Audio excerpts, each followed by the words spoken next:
हाँ जी बोलो भी ਇਹਦੇ ਵਿੱਚ ਕਿਹੜੀ ਪ੍ਰੋਬਲਮ ਹੈ ਬੱਚਿਓ? Question number 4. ਉਹ Third. Third Third. और fifth sir. Sixth fifth fifth sixth भी हैगा कोई? नहीं सर। चलो फिर आप क्वेश्चन करिए अपन। Sir, first भी नहीं हुआ। फर्स्ट भी नहीं आया? Yes, sir. No, sir. The second. First ਵਿੱਚ ਨਾ ਇਹ ਥੋੜੀ ਜਿਹੀ ਦਿੱਕਤ ਸੀਗੀ ਆ ਨਾ ਆ ਗਿਵਨ ਨਹੀਂ ਸੀਗਾ ਤੁਹਾਨੂੰ ਆ Yes, sir. सिमिलैरिटी से निकल जाएगा। 5 है बस, सॉरी 5 है, ठीक है। The second भी. सेकंड भी कोई नहीं, आप डिस्कस कर देने सारे कर देने डिस्कस करके कोई गल। तो सब तो पहला था फर्स्ट क्वेश्चन ਜਿਹੜਾ ਹੈਗਾ ਦੇਖੋ ਅਸਲ ਵਿੱਚ ਨਾ ਇਹ ਮਿਸਟੇਕਸ ਹੈਗੀਆਂ ਨੇ ਕਾਫੀ, ਜਿਵੇਂ ਪਹਿਲਾਂ ਤਾਂ ਮੈਂ ਤੁਹਾਨੂੰ ਉਹਦਾ ਭੇਜ ਦਿੰਦਾ ਸੀ ਨਾ ਤੇ ਇਹਦੇ 'ਚ ਪ੍ਰਿੰਟਿੰਗ ਮਿਸਟੇਕਸ ਹੈਗੀਆਂ ਨੇ ਕਾਫੀ, ਉਹਦੇ ਕਰਕੇ ਵੀ ਤੁਸੀਂ ਤੰਗ ਜੇ ਹੋਗੇ ਕਾਫੀ ਕਈ ਬੱਚੇ ਕਿਵੇਂ ਕੀਤਾ ਜਾਵੇ ਇਹਨੂੰ। ਸੋ ਇਹਦੇ 'ਚ ਦੇਖੋ ਗਿਵਨ ਹੀ ਨਹੀਂ ਹੈ, ਆ ਗਿਵਨ ਹੋਣਾ ਚਾਹੀਦਾ ਸੀ ਆ ਪੁਆਇੰਟ। सर सिमिलैरिटी से निकल जाएगा सर, ट्रायंगल सिमिलैरिटी से। कैसे सर सिमिलैरिटी ऑफ ट्रायंगल से। ये दोनों सेम है, ये दोनों सेम है, तो आपको इनको रेशो निकाल लिया। ये 1 है, ये यस सर। 10 है, तो ये 5 है। 2 है तो भी 1 और 2 के रेशियो में। हाँ Yes, ठीक है, sir. ये भी ठीक है। अभी चंगी गल है, देखो बढ़िया ऑब्जर्वेशन है ਇਹਦੀ। ठीक सो आ जो 5 आ गया ਤਾਂ ਫਿਰ ਤੁਸੀਂ ਕੀ ਕਰੋਗੇ ਇਹਨੂੰ ਤੁਸੀਂ 2 ਤੋਂ ਲੈ ਕੇ 5 ਤੱਕ ਕੈਲਕੂਲੇਟ ਕਰਨਾ ਹੈ ਨਾ, ਤਾਂ ਉਹ ਕੀ ਹੁੰਦਾ ਵਰਕ ਡਨ ਜਿਹੜਾ ਹੁੰਦਾ ਏਰੀਆ ਹੁੰਦਾ ਨਾ ਆਹ ਵਾਲਾ, Yes, sir. ਤੇ ਉੱਪਰ ਫੋਰਸ ਪੋਜ਼ਿਟਿਵ ਹੈ ਤਾਂ ਆਹ ਵਾਲਾ ਏਰੀਆ ਪੋਜ਼ਿਟਿਵ ਆਏਗਾ ਤੇ ਆਹ ਵਾਲਾ ਏਰੀਆ Negative. ਤੇ ਵਰਕ ਡਨ ਜਿਹੜਾ ਆਏਗਾ ਟੋਟਲ ਕਿਵੇਂ ਆਏਗਾ ਫਿਰ ਆ ਇਹਦੇ ਲਈ ਦੇਖ ਲਓ ਹਾਫ ਇਨਟੂ ਬੇਸ ਕਿੰਨਾ ਹੈ 2 ਤੋਂ 4 ਤੇ ਹਾਈਟ ਕਿੰਨੀ ਹੈ 10, ਇਹ ਪੋਜ਼ਿਟਿਵ ਆਏਗਾ ਤੇ ਅਗਲਾ ਏਰੀਆ ਇਹ ਨੈਗੇਟਿਵ ਆਏਗਾ। ਇਹ ਕੀ ਹੈ ਇਹ 1 ਤੇ ਇਹ 5, 1/2 ਗੁਣਾ 1 ਗੁਣਾ 5 ਤੇ ਆ ਨੈਗੇਟਿਵ ਹੋਏਗਾ ਪਰ ਹਨਾ ਲਿਆ ਜਾਏਗਾ ਤੇ ਇਹ ਕਿੰਨਾ ਆਏਗਾ 10 ਤੇ ਇਹ ਆ ਜਾਏਗਾ -2/5 2.5 ਤੇ ਕਿੰਨਾ ਬਣ ਗਿਆ 7.5. ਠੀਕ ਹੈ, ਇਹ 'ਚ ਤਾਂ ਕੋਈ ਦਿੱਕਤ ਨਹੀਂ। No, sir. ਸੋ ਆ ਦੇਖੋ ਆ ਬੜੀ ਵਧੀਆ ਗੱਲ ਉਹਨੇ ਕਹੀ ਹੈ ਵੈਬਨ ਨੇ ਕਿ ਨਹੀਂ ਵੀ ਗਿਵਨ ਹੋਇਆ ਤਾਂ ਤੁਸੀਂ ਇਸ ਸਿਮਿਲੈਰਿਟੀ ਆਫ ਟ੍ਰਾਇੰਗਲਸ ਤੋਂ ਵੀ ਉਹਦੀ ਉਹ ਹਾਈਟ ਆਪ ਪਤਾ ਕਰ ਸਕਦੇ ਹੋ, ਠੀਕ ਹੈ। Yes, sir. ਤੇ ਇਸ ਤੋਂ ਬਾਅਦ ਸੈਕਿੰਡ ਕਿਸੇ ਬੱਚੇ ਨੇ ਪੁੱਛਿਆ ਸੈਕਿੰਡ ਕੀ ਹੈ, ਦੇਖੋ ਮੈਂ ਇੱਥੇ ਹੀ ਕਰ ਦੇਣਾ, ਇਹਦੇ ਉੱਪਰ ਹੀ ਕਰ ਦੇਣਾ, ਪੇਸਟ ਕਰਨ ਦੀ ਲੋੜ ਨਹੀਂ। ਸੈਕਿੰਡ 'ਚ ਫੋਰਸ ਗਿਵਨ ਹੈ ਤੁਹਾਨੂੰ, ਪਾਰਟੀਕਲ ਜਿਹੜਾ ਐਕਸ ਡਾਇਰੈਕਸ਼ਨ 'ਚ ਹੀ ਮੂਵ ਕਰ ਰਿਹਾ ਨਾ, ਤਾਂ ਜਿਹੜੀ ਡਿਸਪਲੇਸਮੈਂਟ ਦਾ ਥੋੜਾ ਸਮਾਲ ਐਲੀਮੈਂਟ ਹੋਏਗਾ dx, ਠੀਕ ਹੈ। ਤੇ force newton x meter, find the work done in displacing from this. Work done ਦਾ ਬੇਸਿਕ ਫਾਰਮੂਲਾ ਤਾਂ ਆਪਾਂ ਕੀਤਾ ਹੀ ਹੈ ਨਾ, ਵਰਕ ਡਨ ਦਾ ਫਿਰ ਬੇਸਿਕ ਫਾਰਮੂਲਾ ਕੀ ਸੀਗਾ ਆਪਣਾ f ਡਾਟ dr ਹੈ ਇੰਟੀਗਰਲ, ਹਨਾ। Yes, sir. ਕਰਦੇ ਆ ਤੇ ਇੱਥੇ ਕੀ ਕਰਨਾ, ਇੱਥੇ ਆਪਾਂ ਜਿਹੜਾ dr ਹੈ ਬੇਸਿਕਲੀ ਆਪਣਾ dx ਹੀ ਹੈ, x ਡਾਇਰੈਕਸ਼ਨ ਚ ਮੂਵ ਕਰ ਰਿਹਾ ਤੇ ਫੋਰਸ ਵੀ x ਡਾਇਰੈਕਸ਼ਨ ਚ ਚੇਂਜ ਕਰ ਰਿਹਾ, ਤਾਂ ਫੋਰਸ ਵੀ ਇਨ ਟਰਮਸ ਆਫ ਉਹਦੇ ਲਿਖ ਦਾਂਗੇ ਆਪਾਂ ਕੀ ਆ ਜਾਏਗਾ 1.15 plus 0.5x, ਹਨਾ। Yes, sir. ਇੰਟੀਗਰਲ x ਦੀ ਲਿਮਿਟਸ ਪੁੱਟ ਕਰ ਦੋ, ਇੱਥੇ ਲਿਮਿਟਸ ਪੁੱਟ ਕਰ ਸਕਦੇ ਆ ਆਪਾਂ ਕਿੰਨੀ 0 ਤੋਂ ਲੈ ਕੇ 2 ਤੱਕ। ਫਿਰ 15 ਜਿਹੜਾ ਹੈਗਾ 15 ਦੇ ਨਾਲ ਕੁਝ ਵੀ ਨਹੀਂ ਹੈਗਾ ਨਾ, ਨਾਲ x ਆ ਜਾਊਗਾ ਤੇ 0.5 ਦੇ ਨਾਲ x ਹੈਗਾ ਤਾਂ ਉਹਦੇ ਨਾਲ x ਸਕੁਅਰ ਬਟਾ 2 ਆ ਜਾਊਗਾ। ਇੰਟੀਗਰਲ ਕਰਤਾ ਤੇ ਇੰਟੀਗਰਲ ਦੀ ਲਿਮਿਟਸ ਦੀ ਪੁੱਟ ਕਰੋ 0 ਤੋਂ ਲੈ ਕੇ 2 ਤੱਕ। ਸੋ ਪਹਿਲਾਂ 2 ਪੁੱਟ ਕਰ ਦੋ, 15 2 30 ਤੇ ਆ ਜਾਊਗਾ 0.5 into 2 1. ਤੇ ਮਾਈਨਸ 0 ਪੁੱਟ ਕਰੋਗੇ ਤਾਂ ਫਿਰ ਸਾਰਾ 0 ਹੋ ਜਾਊਗਾ, ਤਾਂ 31 ਜਾਓ ਲਾ ਗਏ, ਬਸ इतना कुछ भी नहीं है, ठीक है। थर्ड देखो किसी बच्चे थर्ड भी है, थर्ड ਵਿੱਚ ਤਾਂ ਕੁਝ ਵੀ ਨਹੀਂ ਆਏਗਾ, f ਗਿਵਨ ਹੈ ਤੁਹਾਨੂੰ ਤੇ ਹਾਂਜੀ ਗੁਰਾਂਸ਼ ਸਰ ਸੈਕੰਡ ਕੁਐਸਚਨ ਚ ਬਿਨਾ ਇੰਟੀਗ੍ਰੇਸ਼ਨ ਤੋਂ ਹੋ ਸਕਦਾ ਜਾਂ ਇੰਟੀਗ੍ਰੇਸ਼ਨ ਹੀ ਕਰਨੀ ਪੈਣੀ? ਜਿਵੇਂ ਦੇਖਣਾ ਫੋਰਸ ਵੇਰੀਏਬਲ ਹੈ ਤਾਂ ਇੰਟੀਗ੍ਰੇਸ਼ਨ ਕਰਨੀ ਹੈ, ਫੋਰਸ ਕਾਂਸਟੈਂਟ ਹੁੰਦਾ ਫਿਰ ਤਾਂ ਨਾ ਕਰਦੇ ਆਪਾਂ, ਕਿਉਂਕਿ ਫੋਰਸ ਦੀ ਵੇਰੀਏਸ਼ਨ ਤਾਂ ਜ਼ਰੂਰੀ ਨਹੀਂ ਨਾ ਲੀਨੀਅਰ ਹੀ ਹੋਵੇ, ਉਸ ਦਾ ਫੋਰਸ ਦੀ ਵੇਰੀਏਸ਼ਨ ਐਵੇਂ ਹੋ ਸਕਦੀ 15 ਜਮਾ 0.50 ਦੀ ਜਗ੍ਹਾ ਤੋਂ ਬਾਅਦ ਇੱਥੇ x ਸਕੁਅਰ ਵੀ ਤਾਂ ਹੋ ਸਕਦਾ ਨਾ। ਹਾਂਜੀ, ਹੁਣ ਇੱਥੇ ਤਾਂ ਫੋਰਸ x ਦੇ ਨਾਲ ਲੀਨੀਅਰਲੀ ਉਹ ਆ ਰਿਹਾ, ਜਿਵੇਂ ਇਹਦਾ ਗ੍ਰਾਫ ਬਣ ਸਕਦਾ ਹੈ, ਦੇਖ ਜੇ ਚਾਹੇ ਤੂੰ ਇਹਦਾ ਗ੍ਰਾਫ ਬਣ ਸਕਦਾ ਇਸ ਫੋਰਸ ਵਾਲੇ ਦਾ ਕਿ x 0 ਹੋਊਗਾ ਤਾਂ ਫੋਰਸ ਕਿੰਨਾ ਹੋਊਗਾ 15, 1 2 3 ਜਮਾ 15 ਆ ਗਿਆ, ਆ ਪੁਆਇੰਟ ਆ ਗਿਆ ਨਾ, ਇਹ x ਹੈ ਤੇ ਆ f। ਤੇ ਜਦੋਂ x1 ਹੋਊਗਾ ਤਾਂ x2 ਪੁੱਟ ਕਰ ਲੈ, x2 ਹੋਊਗਾ ਤਾਂ ਕਿੰਨਾ ਹੋਊਗਾ 15 ਤੇ 1 16 ਹਨਾ, x1 x2 ਤੇ 16 ਆ ਜਾਊਗਾ, ਇੱਥੇ ਆਊਗਾ 16 ਆ ਵਾਲਾ ਪੁਆਇੰਟ ਹਨਾ। ਤੇ ਆ ਲੀਨੀਅਰ ਗ੍ਰਾਫ ਬਣੂਗਾ ਇਸ ਤਰ੍ਹਾਂ, ਠੀਕ ਹੈ ਨਾ ਗੱਲ ਗੁਰਾਂਸ਼? ठीक है सर। ਫਿਰ ਉਸ ਤੋਂ ਬਾਅਦ ਉਹਨਾਂ ਨੇ ਕਿਹਾ 0 ਤੋਂ ਲੈ ਕੇ 2 ਤੱਕ, 0 ਤੋਂ ਲੈ ਕੇ 2 ਤੱਕ ਆਹੀ ਆ। ਫਿਰ ਆਹ ਵਾਲਾ ਏਰੀਆ ਪਤਾ ਕਰ ਲਾ, ਆ 31 ਆ ਜਾਊਗਾ, ਇਹ ਵੀ ਠੀਕ ਆ। ਪਰ ਹੁਣ ਕੌਣ ਗ੍ਰਾਫ ਬਣਾਉਣ ਬੈਠੂਗਾ ਉਹਨੂੰ? ਤੇ ਦੂਜੀ ਗੱਲ, ਜੇ ਐਕਸ ਸਕੁਅਰ ਹੋ ਗਿਆ ਫਿਰ ਤਾਂ ਇਹ ਲੀਨੀਅਰ ਗ੍ਰਾਫ ਬਣਨਾ ਹੀ ਨਹੀਂ, ਫਿਰ ਤਾਂ ਗ੍ਰਾਫ ਹੀ ਐ ਬਣਨਾ ਆ। ਫਿਰ ਇਹਦਾ ਤਾਂ ਤੁਸੀਂ ਟ੍ਰਾਇੰਗਲ ਦਾ ਫਾਰਮੂਲਾ ਜਾਂ ਕੋਈ ਉਹ ਲਗਾ ਕੇ ਏਰੀਆ ਕੱਢਣੋਂ ਰਹੇ। ਇਹਦਾ ਇਸ ਤਰ੍ਹਾਂ ਦੀ ਸ਼ੇਪ ਦਾ ਏਰੀਆ ਕੱਢਣਾ ਆਉਂਦਾ ਤੁਹਾਨੂੰ? ਨਹੀਂ ਆਉਂਦਾ, ਹੈ ਨਾ? ਹਾਲਾਂਕਿ ਬਹੁਤ ਈਜ਼ੀ ਗੱਲ ਆ, ਅੱਗੇ ਤਾਂ ਸੌਖਾ ਹੀ ਆ, ਏਰੀਆ ਅੰਡਰ ਕਰਵ ਅਸੀਂ ਸਪੈਸ਼ਲ ਕਰਦੇ ਹਾਂ। ਪਰ ਜਿਵੇਂ ਹੁਣ ਇਦਾਂ ਦਾ ਆ ਜੇ ਮੰਨ ਲਓ ਫੰਕਸ਼ਨ ਦਾ ਗ੍ਰਾਫ, ਤਾਂ ਹੁਣ ਇਹਦੇ ਵਿੱਚ ਤੁਸੀਂ ਏਰੀਆ ਅੰਡਰ ਕਰਵ ਥੋੜੀ ਪਤਾ ਕਰ ਸਕਦੇ ਹੋ, ਤੁਸੀਂ ਇੱਥੇ ਇੰਟੀਗ੍ਰੇਸ਼ਨ ਹੀ ਲਗਾ ਸਕਦੇ ਹੋ। ਤਾਂ ਆਪਾਂ ਇੰਟੀਗ੍ਰੇਸ਼ਨ ਹੀ ਲਗਾਉਣ ਦੀ ਕੋਸ਼ਿਸ਼ ਕਰਦੇ ਹਾਂ ਜਦੋਂ ਵੀ ਵੇਰੀਏਬਲ ਫੋਰਸ ਹੋਵੇ ਤਾਂ। Okay sir.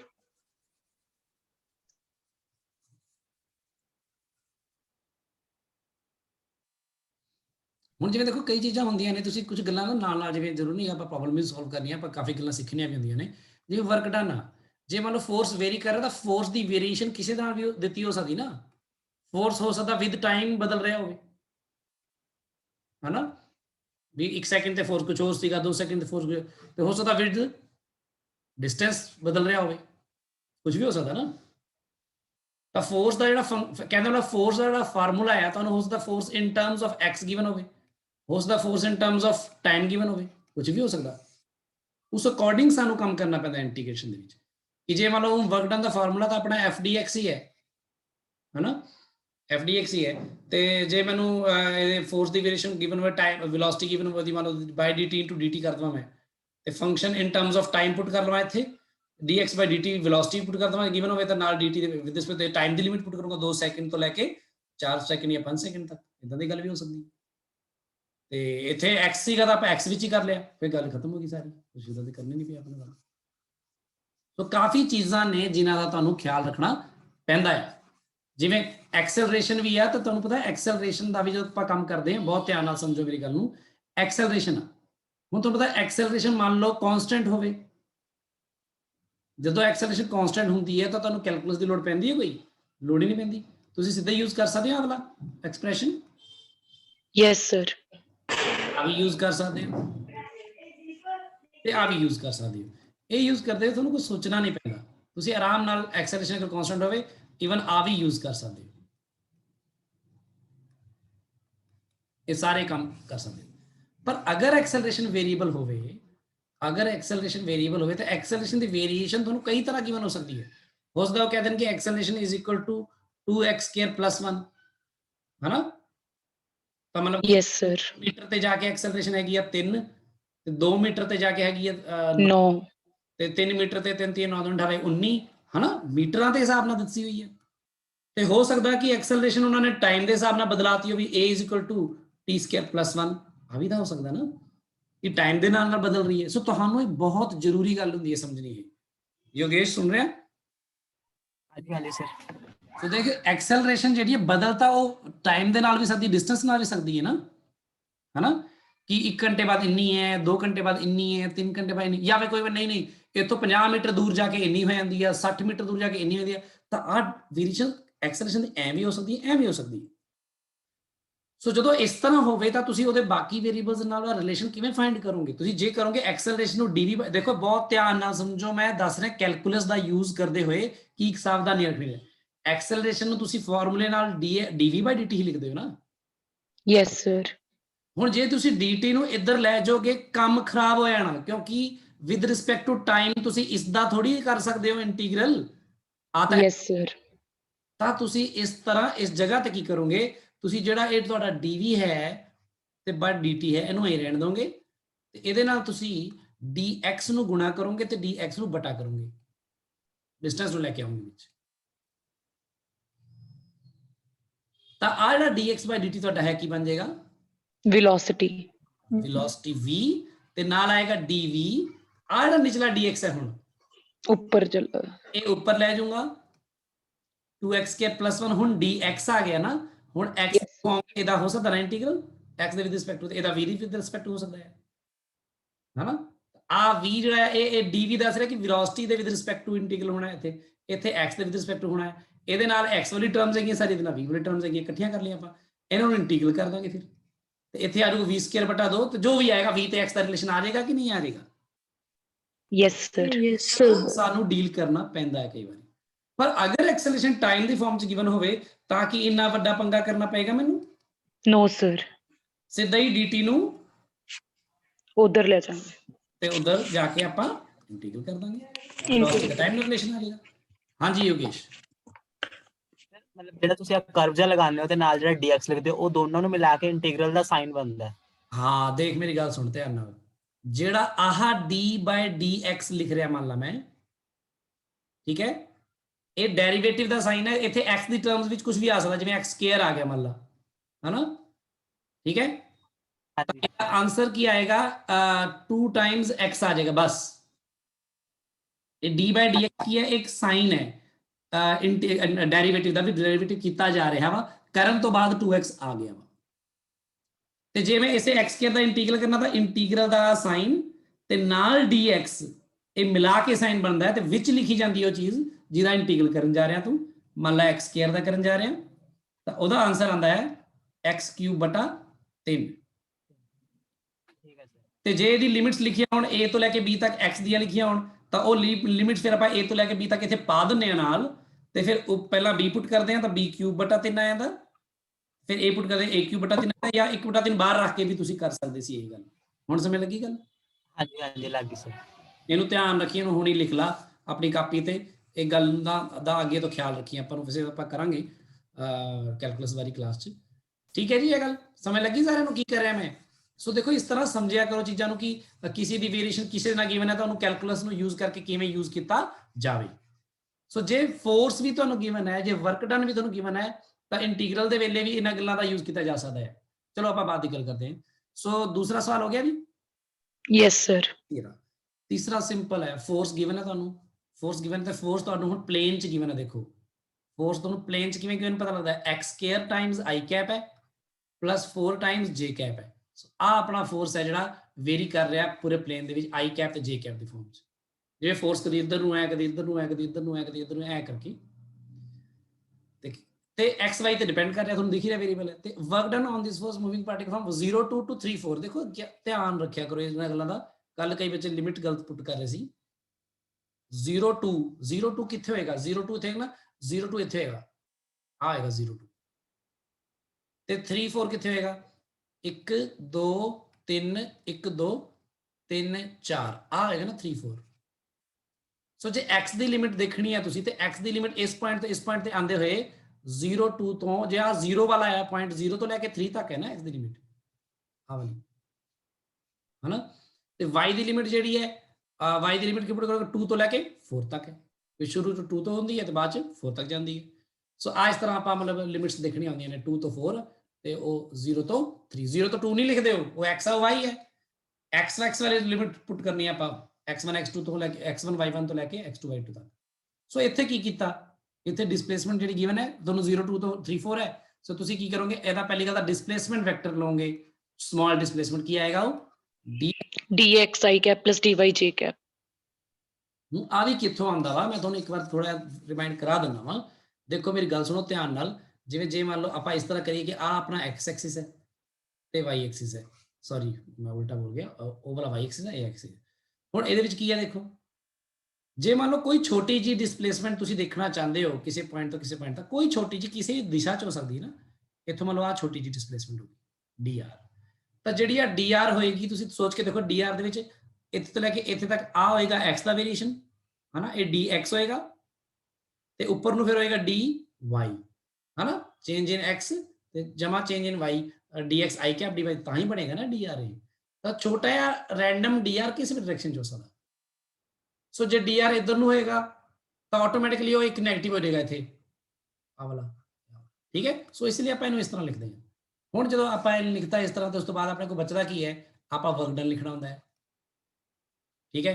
ਵਰਕ ਡਨ ਕੀ ਹੁੰਦਾ? f ਡਾਟ dr, ਜਿਵੇਂ ਪਹਿਲਾਂ ਸਮਝਾਇਆ ਤੁਹਾਨੂੰ, ਇਹਦਾ ਇੰਟੀਗਰਲ। ਹੁਣ ਇੰਟੀਗਰਲ ਹੀ ਲਿਖਤਾ ਸੀ ਮੈਂ, ਹਲੇ ਲਿਮਿਟਸ ਬਾਅਦ ਪੁੱਟ ਕਰਾਂਗਾ। f ਡਾਟ dr ਕਰੋਗੇ ਤਾਂ ਇਹਨਾਂ ਦਾ ਡਾਟ ਪ੍ਰੋਡਕਟ ਕਰਨਾ ਤਾਂ ਤੁਹਾਨੂੰ ਆਂਦਾ ਨਾ, x² Yes, sir. dx ਤੇ 4 ਦੇ ਨਾਲ ਆ ਜਾਏਗਾ dy, bus i cap j cap ਖਤਮ।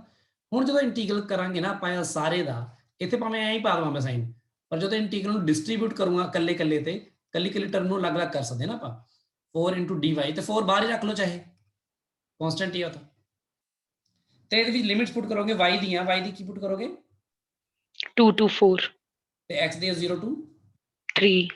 3। ਸੋ ਇੱਥੇ ਦੇਖੋ ਇਹਨੂੰ ਸੋਲਵ ਕਰ ਲਓ। ਇੱਥੇ ਦੇਖ ਲੈ ਯੋਗੇਸ਼, ਇਹ ਬਣ ਜਾਏਗਾ x³ ਬਟਾ 3। ਹਾਂਜੀ ਮਾਨੀ, ਸਰ ਦੇਖਿਓ ਸਰ ਹਾਂਜੀ ਆਪਾਂ ਨੂੰ ਪਤਾ ਹੈ ਕਿ dx ਤੇ dy ਕੀ ਹੈ, ਮਤਲਬ ਆਪਾਂ ਨੂੰ ਦਿੱਤੀਆਂ ਹੋਈ ਨੇ ਵੈਲਿਊਜ਼, ਤਾਂ ਵੀ ਆਪਾਂ dx ਤੇ dy ਕਿਉਂ ਲਿਖ ਰਹੇ ਹਾਂ? ਆਪਾਂ ਵੈਲਿਊਜ਼ ਨਹੀਂ ਲਿਖ ਸਕਦੇ ਸਿੱਧਾ। ਆਪਾਂ ਨੂੰ ਕਿੱਥੇ ਦਿੱਤਾ ਹੈ dx ਤੇ dy ਕੀ ਹੈ? ਆਪਾਂ ਨੂੰ ਦਿੱਤਾ 0 2 2 3 4 ਮਾਈਨਸ ਨਹੀਂ। ਕਰਕੇ ਉਹ dx dy ਥੋੜੀ ਗਿਵਨ ਹੈ, ਉਹ ਤਾਂ ਗਿਵਨ ਵੀ ਇੱਥੋਂ ਲੈ ਕੇ ਇੱਥੇ ਤੱਕ ਜਾਣਾ ਹੈ। ਇਸ ਹਿਸਾਬ ਨਾਲ ਤੈਨੂੰ ਪੂਰੀ ਡਿਸਪਲੇਸਮੈਂਟ ਵੀ ਦਿੱਤੀ ਹੋਈ ਹੈ ਇੱਕ ਤਰ੍ਹਾਂ। ਜੇ ਤੈਨੂੰ ਪੂਰੀ ਡਿਸਪਲੇਸਮੈਂਟ ਪਤਾ ਕਰਨੀ ਹੋਵੇ ਨਾ ਇੱਥੋਂ ਤੋਂ ਲੈ ਕੇ ਇੱਥੇ ਤੱਕ, ਤਾਂ ਤੂੰ ਲਿਖ ਸਕਦੀ ਆ ਆ 0 ਤੋਂ ਲੈ ਕੇ 2 ਤੱਕ, 0 2 ਹੈ, ਇਹ 3 4 ਹੈ, ਤਾਂ ਤੇਰੀ ਜਿਹੜੀ ਪੂਰੀ ਡਿਸਪਲੇਸਮੈਂਟ ਵੈਕਟਰ ਹੋਏਗਾ ਨਾ s ਵੈਕਟਰ, ਉਹ ਤੇਰਾ ਆਏਗਾ ਕੀ ਆਏਗਾ x2 - x1 3i cap 4 - 2 2j cap ਆ ਆਏਗਾ। ਇਹ ਤਾਂ ਕਰਨਾ ਸਿਖਾਇਆ ਤੁਹਾਨੂੰ ਮੈਂ। ਹਾਂਜੀ ਸਰ। ਡਿਸਪਲੇਸਮੈਂਟ ਪੂਰੀ ਗਿਵਨ ਹੈ, ਪਰ ਜਿਹੜਾ ਫੋਰਸ ਹੈ ਤੇਰਾ ਫੋਰਸ ਇਹਦੇ ਤੇ ਕਾਂਸਟੈਂਟ ਥੋੜੀ ਹੈ ਕਿ ਸਿੱਧੇ ਡਾਟ ਪ੍ਰੋਡਕਟ ਕਰ ਦਵਾਂਗੇ। ਤੇਰਾ ਫੋਰਸ ਵੇਰੀ ਕਰ ਰਿਹਾ, ਜਿਵੇਂ ਆ ਦੇਖ ਹੁਣ ਲੈ ਨੂੰ ਮੈਂ ਵਿਜ਼ੂਅਲਾਈਜ਼ ਕਰਾ ਦਿੰਦਾ ਤੁਹਾਨੂੰ। ਆ ਕੀ ਹੈ x²। ਹੁਣ ਤੂੰ ਮੈਨੂੰ ਇਹ ਦੱਸ, ਜਦੋਂ x ਦੀ ਵੈਲਿਊ 0 ਹੈ ਤਾਂ ਫੋਰਸ ਦੀ ਵੈਲਿਊ ਕੀ ਆਏਗੀ? ਮੈਨੂੰ ਦੱਸ ਫਿਰ ਇਹ 'ਚ ਪੁੱਟ ਕਰਕੇ ਆਏਗੀ ਕਿ ਨਹੀਂ? ਹਾਂਜੀ ਸਰ। ਇਹਦਾ ਮਤਲਬ ਜੇ ਮੈਂ ਫੋਰਸ ਡਰਾ ਕਰਾਂ, ਤੈਨੂੰ ਇੱਥੇ ਕਰਕੇ ਦਿਖਾਵਾਂ ਡਰਾ, ਤਾਂ ਫੋਰਸ ਦੀ ਵੈਲਿਊ ਇਸ ਪੁਆਇੰਟ ਤੇ ਇਸ ਤਰ੍ਹਾਂ ਆਏਗੀ। ਆ ਆਏਗਾ ਫੋਰਸ 4j ਕੈਪ ਉੱਪਰ ਨੂੰ, ਆ ਯੈਲੋ ਕਲਰ ਦਾ ਬਣਾਇਆ ਜੋ ਮੈਂ। ਹਾਂਜੀ ਸਰ। ਪਰ ਜਦੋਂ ਇਹੀ ਫੋਰਸ ਤੂੰ x ਦੀ ਵੈਲਿਊ ਹਾਫ ਪੁੱਟ ਕਰ, ਜਾਂ ਹਾਫ ਨਾ ਪੁੱਟ ਕਰ, ਚੱਲ x ਦੀ ਵੈਲਿਊ 1 ਪੁੱਟ ਕਰ ਲਾ, x ਦੀ ਵੈਲਿਊ 1 ਪੁੱਟ ਕरेंगे ਤਾਂ ਫੋਰਸ ਕਿੰਨਾ ਆਏਗਾ ਦੱਸ? ਬੋਲ। Cap 4j cap. ਆ 1 ਹੈ, ਇਹ 2 ਹੈ, ਤੇ 1 ਤੇ ਕਿੰਨਾ ਆਏਗਾ i cap plus 4j cap. So ਇੱਥੇ ਫੋਰਸ ਦੀ ਵੈਲਿਊ ਕੀ ਹੋਏਗੀ? i cap plus 4j cap 1 2 3 4। So आ आएगा फोर्स, देख है ना। ਤੇ ਜਦੋਂ x ਦੀ ਵੈਲਿਊ 2 ਪੁੱਟ ਕਰਾਂਗੀ ਇੱਥੇ, ਤਾਂ ਇੱਥੇ ਫੋਰਸ ਕਿੰਨਾ ਆਏਗਾ ਦੇਖ, 2 to the 4 4i plus 4j, ਤਾਂ ਆ ਜਾਏਗਾ 4i 1 2 3 4 1 2 3 4 ਆ ਆਏਗਾ ਫੋਰਸ। ਤੇ ਜਦੋਂ ਇੱਥੇ ਪਹੁੰਚੇਗੀ ਤਾਂ ਆਏਗਾ ਤੈਨੂੰ 9i plus 4j। ਤੂੰ ਹਾਂ ਸੋਚ ਕੇ ਦੇਖ ਹੁਣ ਕਿ ਆ ਜਿਹੜਾ ਫੋਰਸ ਹੈ ਇਹਦੇ ਵਿੱਚ ਵੀ ਤਾਂ ਬਦਲਿਆ ਨਾ, ਇਹਦੇ ਵਿੱਚ ਵੀ ਬਦਲਦਾ ਹੋਣਾ। x ਦੀ ਵੈਲਿਊ ਹਾਫ ਪੁੱਟ ਕਰਕੇ ਦੇਖ ਲਾ। ਇਹ ਫੋਰਸ ਦੀ ਤੁਸੀਂ ਮੈਨੂੰ ਸਾਰੇ ਜਣੇ ਸੋਚ ਕੇ ਦੱਸੋ ਕਿ ਇਸ ਫੋਰਸ ਦੀ ਹਰ ਜਗ੍ਹਾ ਤੇ ਡਾਇਰੈਕਸ਼ਨ ਬਦਲ ਨਹੀਂ ਰਹੀ ਆ ਡਿਸਪਲੇਸਮੈਂਟ ਦੇ ਨਾਲ? Yes sir. Yes sir. ਤਾਂ ਕਿ ਇਸ ਫੋਰਸ ਦਾ, ਕਿਸੇ ਵੀ ਫੋਰਸ ਦਾ, ਕਿ ਇਸ ਪੂਰੀ ਡਿਸਪਲੇਸਮੈਂਟ s ਦੇ ਨਾਲ ਕੀ ਮੈਂ ਸਿੱਧਾ ਹੀ ਡਾਟ ਪ੍ਰੋਡਕਟ ਕਰ ਸਕਾਂਗਾ ਇਹਦੇ ਨਾਲ? No sir. ਮਤਲਬ ਫਿਰ ਮੈਨੂੰ ਕਰਨਾ ਹੀ ਪੈਣਾ ਕਿ ਮੈਂ ਇਸ ਪੂਰੀ ਡਿਸਪਲੇਸਮੈਂਟ ਨੂੰ ਛੋਟੇ ਛੋਟੇ ਟੁਕੜਿਆਂ 'ਚ ਵੰਡ ਲਵਾਂ। ਇੱਥੋਂ ਇੰਨਾ ਇੰਨਾ ਇੰਨਾ ਇੰਨਾ ਇੰਨੇ ਛੋਟੇ ਛੋਟੇ ਟੁਕੜੇ ਕਿ ਜਿੱਥੇ ਫੋਰਸ ਲਗਭਗ ਕਾਂਸਟੈਂਟ ਹੋਵੇ, ਤੇ ਉਹ ਛੋਟੇ ਛੋਟੇ ਟੁਕੜਿਆਂ 'ਚ ਵੰਡ ਕੇ f ਡਾਟ d ਕਿਸੇ ਰੈਂਡਮ ਪੋਜੀਸ਼ਨ ਤੇ ਕਰਕੇ ਉਹਦਾ ਫਿਰ ਜੋੜਨਾ ਪੈਣਾ ਮੈਨੂੰ, ਤਾਂ ਹੀ ਇਹੀ ਪ੍ਰੋਸੀਜਰ ਜਾਣਾ ਪੈਣਾ। ਠੀਕ ਹੈ ਗੱਲ ਹਿਮਾਨੀ? ਹਾਂਜੀ ਸਰ।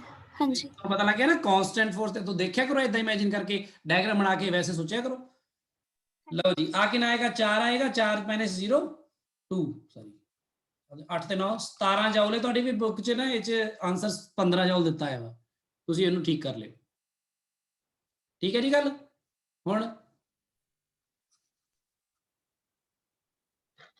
ਹੁਣ ਚੌਥਾ ਕੁਐਸਚਨ ਦੇਖੋ ਕੀ ਹੈ, ਕੀ ਕਹਿ ਰਿਹਾ ਚੌਥਾ question? Find the a block of mass m is released from the top on an inclined plane of inclination theta, and देखो एक गल नाल आ भी देखो दसदे ने ना, वो coefficient of friction between the block and the inclined surface is mu, and mu is Less than tan theta. ਆ ਵਾਲਾ ਥੀਟੇ ਦੇ ਬਾਰੇ ਗੱਲ ਕਰ ਰਹੇ ਨੇ। ਇਹਦਾ ਮਤਲਬ ਤੁਸੀਂ ਕਹਿ ਸਕਦੇ ਹੋ ਜਿਹੜਾ tan theta is greater than mu? Yes sir. ਮਤਲਬ theta is greater than tan Alpha. Yes sir. and tan inverse mu ਜਿਹੜਾ ਹੁੰਦਾ ਹੈ ਇਹ ਬੇਸਿਕਲੀ ਕੀ ਹੁੰਦਾ ਹੈ? ਇਹ ਐਂਗਲ ਆਫ ਸਲਾਈਡਿੰਗ ਨਹੀਂ ਹੁੰਦਾ? Yes sir. Angle of repose alpha. ਹਾਂ, ਸਲਾਈਡਿੰਗ ਜਾਂ ਰਿਪੋਜ਼ ਕਹਿ ਲਓ, ਤੇ ਐਲਫਾ ਹੁੰਦਾ ਮਤਲਬ ਥੀਟਾ ਗ੍ਰੇਟਰ ਦੈਨ ਐਲਫਾ ਇੱਥੇ। Yes sir. ਅੱਛਾ, ਇਹ ਸਿਰਫ ਉਹਨਾਂ ਨੇ ਇਹ ਦੱਸਿਆ ਕਿ ਇਹਦਾ ਮਤਲਬ ਕਿ ਬੋਡੀ ਆਪਣੇ ਆਪ ਸਲਾਈਡ ਕਰਨ ਲਾਇਕ ਹੈਗੀ ਹੈ। ਸੋ ਤੁਸੀਂ ਇਹ ਨਾ ਸੋਚੋ ਕਿ ਵੀ ਉਹ ਸਲਾਈਡ ਹੀ ਨਾ ਕਰੇਗੀ, ਤਾਂ ਕਿਉਂਕਿ ਹੋ ਸਕਦਾ ਨਾ ਸਲਾਈਡ ਨਾ ਕਰੇ, ਫਿਰ ਤਾਂ ਵਰਕ ਡਿਸਪਲੇਸਮੈਂਟ ਹੋਣੀ ਨਹੀਂ ਹੈ। ਸੋ ਇੱਥੇ ਆਪਾਂ ਨੂੰ ਕਰਨਾ ਪੈਣਾ ਕਿ ਵਰਕ ਡਨ ਹੋਏਗਾ। ਠੀਕ ਹੈ, when it moves from top to bottom, ਤਾਂ ਤੁਸੀਂ ਇੱਥੇ ਦੇਖ ਲਓ ਆਪਣੇ ਆਪ ਆ ਜਿਹੜਾ ਮਾਸ ਹੈ ਇਹ mg नीचे ਨੂੰ ਹੋਏਗਾ, ਤੁਹਾਨੂੰ ਪਤਾ ਨੀਚੇ ਨੂੰ ਕੀ ਹੋਏਗਾ mg Sin theta. थीटा, आ mg cos theta, Cos theta. ਤੇ ਉੱਪਰ ਨੂੰ ਨਾਰਮਲ ਰਿਐਕਸ਼ਨ ਹੋਏਗੀ ਤੇ ਪਿੱਛੇ ਨੂੰ ਫ੍ਰਿਕਸ਼ਨ ਹੋਏਗਾ, ਹੈਨਾ। Yes, sir. ਵਰਕ ਡਨ ਬਾਈ ਨਾਰਮਲ ਰਿਐਕਸ਼ਨ, ਗ੍ਰੈਵਿਟੀ। ਅੱਛਾ ਤਿੰਨਾਂ ਬਾਰੇ ਪਤਾ ਕਰ, ਤਿੰਨਾਂ ਦੇ ਵਰਕ ਡਨ ਪਤਾ ਕਰਨਾ। ਸੋ ਪਹਿਲਾਂ ਗੱਲ ਤਾਂ ਨਾਰਮਲ ਰਿਐਕਸ਼ਨ ਦੀ ਗੱਲ ਕਰੀਏ। ਨਾਰਮਲ ਰਿਐਕਸ਼ਨ ਜਿਹੜੀ ਹੈ ਉਹ ਕਿਹਦੇ ਬਰਾਬਰ ਹੋਏਗੀ, ਮਿਊ mg cos ਥੀਟਾ ਹੋਏਗੀ ਕਿ ਨਹੀਂ। Yes, sir. ਤੇ ਗ੍ਰੈਵਿਟੀ ਦੇ ਕਰਕੇ ਜਿਹੜਾ ਫੋਰਸ ਹੈ ਉਹ ਪੂਰੀ ਤਰ੍ਹਾਂ mg ਹੈ, ਇਹ ਨਾ ਸੋਚਿਓ ਕਿ ਉਹ ਕੁਝ ਹੋਰ ਹੈ, mg ਹੈ ਪੂਰਾ ਗ੍ਰੈਵਿਟੀ ਕਰਕੇ ਫੋਰਸ। ਗ੍ਰੈਵਿਟੀ ਕਰਕੇ ਪੂਰਾ weight ਲੱਗ ਰਿਹਾ ਨਾ ਉਹਨੂੰ, ਬੋਡੀ ਨੂੰ, ਇੱਥੇ ਹਰ ਜਗ੍ਹਾ weight ਤਾਂ ਐਕਟ ਕਰ ਹੀ ਰਿਹਾ, ਆਹ ਗ੍ਰੈਵਿਟੀ ਦਾ ਫੋਰਸ। ਤੇ ਫ੍ਰਿਕਸ਼ਨ, ਫ੍ਰਿਕਸ਼ਨ ਦਾ ਫੋਰਸ ਕਿੰਨਾ ਆਏਗਾ, ਉਹ ਸੌਰੀ ਆ ਫ੍ਰਿਕਸ਼ਨ ਲਿਖਤਾ ਮੈਂ r ਨੂੰ ਨਾ, r ਤਾਂ ਮੇਰਾ mg cos ਥੀਟਾ, ਫ੍ਰਿਕਸ਼ਨ ਹੋਏਗਾ μ r, ਹੈ ਨਾ। यस ਹੁਣ ਤੁਸੀਂ ਇਹਨਾਂ ਦੇ ਕਰਕੇ ਵਰਕ ਡਨ ਪਤਾ ਕਰਨੇ ਨੇ। So work done due to normal reaction ਜਿਹੜਾ ਹੋਏਗਾ, ਕਿਉਂਕਿ ਨਾਰਮਲ ਰਿਐਕਸ਼ਨ ਦੀ ਡਾਇਰੈਕਸ਼ਨ ਦੇਖੋ, ਤੇ ਬੋਡੀ ਨੇ ਜਾਣਾ ਕਿੱਧਰ ਨੂੰ ਹੈ, ਇੱਧਰ ਨੂੰ ਜਾਣਾ ਹੈ ਡਿਸਪਲੇਸਮੈਂਟ, ਤੇ ਦੋਨਾਂ 'ਚ ਐਂਗਲ ਕਿੰਨਾ ਰਹੇਗਾ, 90. ਉਹ ਕਿੰਨਾ ਆਏਗਾ 0. ਤੇ ਵਰਕ ਡਨ ਬਾय ਗ੍ਰੈਵਿਟੀ ਜੇ ਮੈਂ ਕਹਾ ਤਾਂ ਗ੍ਰੈਵਿਟੀ ਲਈ mg ਹਮੇਸ਼ਾ ਨੀਚੇ ਨੂੰ ਹੈ, ਇੱਧਰ ਨੂੰ ਹੈ, Yes, sir. ਐਸ ਇੱਧਰ ਨੂੰ ਹੈ, ਤਾਂ ਬੇਸਿਕਲੀ ਤੁਹਾਡਾ ਵਰਕ ਡਨ ਜਿਹੜਾ ਫੋਰਸ ਹੋਏਗਾ mg, ਠੀਕ ਹੈ। ਡਿਸਪਲੇਸਮੈਂਟ ਹੋਏਗੀ ਤੁਹਾਡੀ l, ਉਹਨਾਂ ਨੇ ਦਿੱਤੀ ਹੋਈ ਹੈ, ਠੀਕ ਹੈ, ਉਹਦੀ ਲੈਂਥ l ਗਿਵਨ ਹੋਈ ਹੈ। ਤੇ ਐਂਗਲ ਕਿਹੜਾ ਆਏਗਾ, ਆ ਦੇਖੋ, ਆ ਹੈ ਆਪਣੀ ਗ੍ਰੈਵਿਟੀ ਤੇ ਆ ਡਿਸਪਲੇਸਮੈਂਟ ਹੈ ਜਿਹੜੀ ਉਧਰ ਨੂੰ ਹੋ ਰਹੀ ਹੈ, ਤੇ ਤੁਹਾਨੂੰ ਪਤਾ ਜਿਹੜਾ ਐਂਗਲ ਹੈ ਤੁਹਾਨੂੰ ਆਹ ਵਾਲਾ ਐਂਗਲ ਗਿਵਨ ਹੈ ਥੀਟਾ, ਹਨਾ। ਤਾਂ ਡਿਸਪਲੇਸਮੈਂਟ ਤੇ ਉਹਦੇ 'ਚ ਐਂਗਲ ਕਿੰਨਾ ਹੈ 90 minus theta. ਯੈਸ, ਸੋ ਇੱਥੇ cos, 90 minus theta. Sin theta.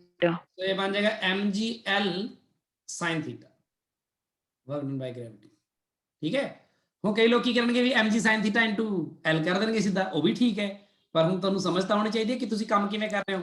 ਤੁਹਾਨੂੰ ਇਸ ਤਰ੍ਹਾਂ ਤੁੱਕੇ ਨਹੀਂ ਨਾ ਮਾਰ ਸਕਦੇ ਆਪਾਂ ਨੂੰ ਹੈਗਾ ਕਿ ਫੋਰਸ ਹੈ। एक्सक्यूज मी सर ਹਾਂਜੀ ਹਾਂਜੀ, सर जो एमजी से वो डाउनवर्ड एक्ट कर रहा है सर, वो फिर सर बॉडी सर के साथ सर एच हाइट भी तो डिस्प्लेस हुई है सर नीचे की तरफ, तो एमजीएच नहीं होना चाहिए सर। नहीं किसमें, यहाँ पे तो मेरे को ये थीटा गिवन है ना, थीटा गिवन है मुझे। नहीं सर, हाँ सर अच्छा ठीक है, तू यह कह रहे हैं सर वर्टिकली भी तो डिस्प्लेस हुई है सर बॉडी, मेरी बात सुनना। H height. पहली बात तो ये जो आंसर है हमारा ये वाला, ये ठीक है, ठीक है। अब मैं तेरी बात भी कर देता हूँ बीच में, देख mgl हो गया, साइन थीटा की वैल्यू यहां से निकाल के आएगी, परपेंडिकुलर अपॉन हाइपोटेन्यूज आएगा, यस सर, ठीक है। ओके एमजीएच, हाँ बाय ग्रेविटी mgh आया, वही आया। असल में मेरे को लगता है उन्होंने यस आंसर ये दिया होगा mgh शायद, इसलिए यस सर, मतलब ये दोनों इक्वल है, इसमें कोई हम इक्वल है। और जब उन्होंने थीटा ही कह दिया मुझे, ऊपर आंसर ऊपर उन्होंने कह दिया, okay sir, yes sir, theta को यूज करके आंसर दे सकता हूँ ना अगर यस सर, यस ऑप्शन, तो फिर आपको जरूर देख लेना चाहिए कि वो एल और एच भी है। एच की बात यहाँ पे इन्होंने इसमें की भी नहीं, पर डायग्राम में दिखाया हुआ बस। Yes sir, okay. तो ये यानी कि इतना भी वो नहीं है कि मतलब हम बिल्कुल उस हिसाब से चलें कि बल्कि होता है इस तरह का भी, अपना आप इंटरप्रिटेशन करके देख सकते हो कि ये बात होनी चाहिए कि नहीं होनी चाहिए, ठीक है। जैसे अभी अगर ये यस सर, आई थी बात, मैं बताता हूँ हिमानी वाला क्वेश्चन। सो ये फ्रिक्शन की वजह से अगर आपको पता करना है, फ्रिक्शन किधर को एक्ट कर रहा है इधर से बताओ, और डिस्प्लेसमेंट किधर को हो रही है, अपोजिट डायरेक्शन ऊपर की तो फ्रिक्शन का जो मैग्नीट्यूड होगा इनटू डिस्प्लेसमेंट होगा जो मैग्नीट्यूड होगा, और कॉज ऑफ 180 डिग्री आएगा। फ्रिक्शन के वैल्यू माइनस म्यू, ये cos थीटा आएगा यहाँ, म्यू mg cos थीटा, और साथ में l आएगा और साथ में नेगेटिव आ जाएगा, बस आंसर, ठीक है जी। Yes, sir. ਹੁਣ ਦੇਖੋ ਫਿਫਥ ਕੁਐਸਚਨ ਕੀ ਹੈ। ਹਾਂ ਇਹ ਦੇਖਦੇ ਆ ਕੁਐਸਚਨ, ਤੁਹਾਨੂੰ ਨਾ ਗੱਲ ਕੁਐਸਚਨ ਸਮਝਣ ਦੀ ਥੋੜੀ ਐਬਿਲਿਟੀ ਵਧੇਗੀ ਨਾ, ਤਾਂ ਤੁਹਾਨੂੰ ਸਭ ਸਮਝ ਮੇ ਆਏਗਾ। ਹੁਣ ਜੇ ਤੁਹਾਨੂੰ ਐਬਿਲਿਟੀ ਨਹੀਂ ਹੈਗੀ ਕਿ ਤੁਸੀਂ ਡਿਟੈਕਟ ਕਰੋ ਕਿ ਸਹੀ ਤਰ੍ਹਾਂ ਕੀ, ਜਿਵੇਂ ਹੁਣ ਆ ਥਰਡ ਕੁਐਸਚਨ ਵਿੱਚ ਮੈਂ ਦਿਖਾ ਰਿਹਾ ਫੋਰਸ ਕਿਵੇਂ ਹਰ ਐਕਸ ਤੇ ਕੱਢ ਕੇ ਤੁਹਾਨੂੰ ਡਰਾ ਕਰਕੇ ਦਿਖਾਇਆ, ਤਾਂ ਤੁਹਾਨੂੰ ਨਜ਼ਰ ਆਉਂਦੀ ਨਾ ਪਿਕਚਰ ਬਣਾਓ ਦਿਮਾਗ ਦੇ ਵਿੱਚ ਕੀ ਚੱਲ ਰਿਹਾ। ਹੁਣ ਮੈਂ ਦੇਖੋ ਪਿਕਚਰ ਬਣਾਉਣੀ ਹੈ ਇਹਦੀ।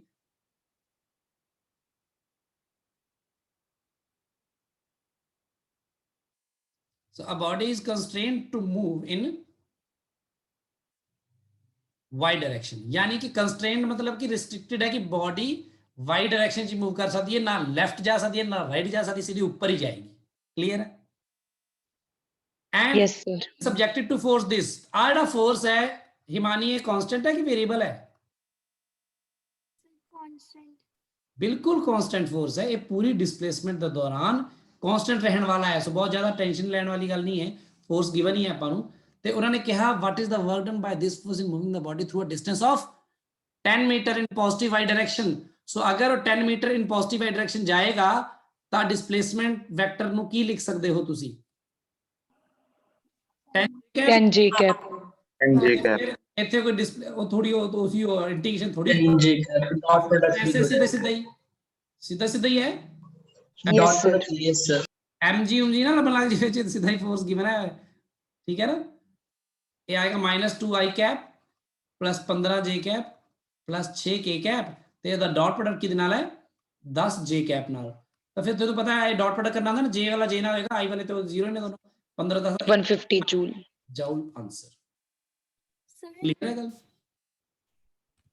sir ਆ ਨਿਊਟਨ ਚ ਗਿਵਨ ਹੈ ਆਪਾਂ ਨੂੰ ਫੋਰਸ ਤੇ ਅੱਛਾ ਵੀ ਆ ਗੱਲ ਯਾਦ ਰੱਖਿਓ ਵੀ ਆ ਨਿਊਟਨ ਨਹੀਂ ਲਿਖਣਾ ਤੁਸੀਂ ਇਸ ਤਰ੍ਹਾਂ ਦਾ ਕਦੀ ਵੀ, ਤੁਹਾਨੂੰ ਮੈਂ ਸ਼ਾਇਦ ਦੱਸਿਆ ਵੀ ਸੀ ਇਹ ਗਲਤ ਲਿਖਿਆ ਹੈ ਕੈਪੀਟਲ ਐਨ, ਉਹ ਟਾਈਪਿਸਟ ਲਿਖ ਦਿੰਦੇ ਨੇ ਨਾ, ਟਾਈਪਿਸਟ ਨੂੰ ਕੀ ਹੁੰਦਾ ਉਹਨਾਂ ਦੇ ਲਈ ਤਾਂ ਬਸ ਉਹ ਆ ਨਿਊਟਨ ਐ ਲਿਖਣਾ ਆ ਜਾਂ ਐ ਲਿਖਣਾ, ਐ ਨਹੀਂ ਲਿਖਣਾ ਕਦੀ ਵੀ।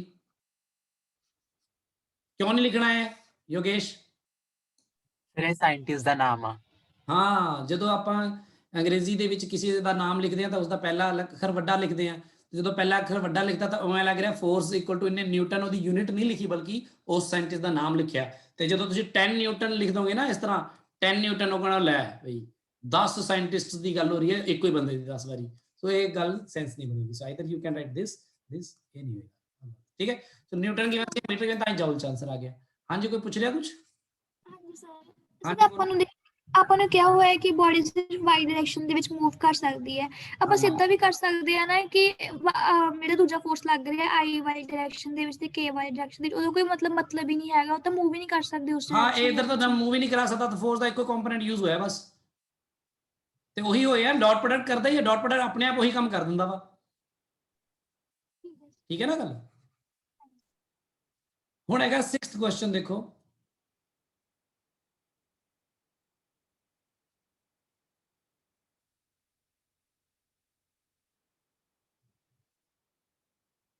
जिन्हों का डाउट कोई नहीं भी होंगे ना, जिम्मे किसी का डाउट नहीं, उन्होंने भी सुनना समझना चंगी तरह सीखना चाहिए है, काफ़ी चीज़ां आपको पता लगदियां ने इत्थों। System is released from rest when 10 kg block reaches at ground then find work done by, ठीक है। सो पहली गल तां 10 के आई नो सिस्टम नूं रिलीज करांगे रेस्ट तो, ठीक है, ते आ 2 मीटर की डिस्प्लेसमेंट होएगी, ये तां दिख ही रहा आपां नूं, है ना। ते work done by gravity on 10 kg block, so 10 kg block ते वर्क डन पता करना है बाय ग्रेविटी ओनली। टेंशन की गल नहीं, टेंशन लग रही है सानू पता है, वेट लग रहा है सानू पता, पर ग्रेविटी करके केड़ा फोर्स लग रहा है?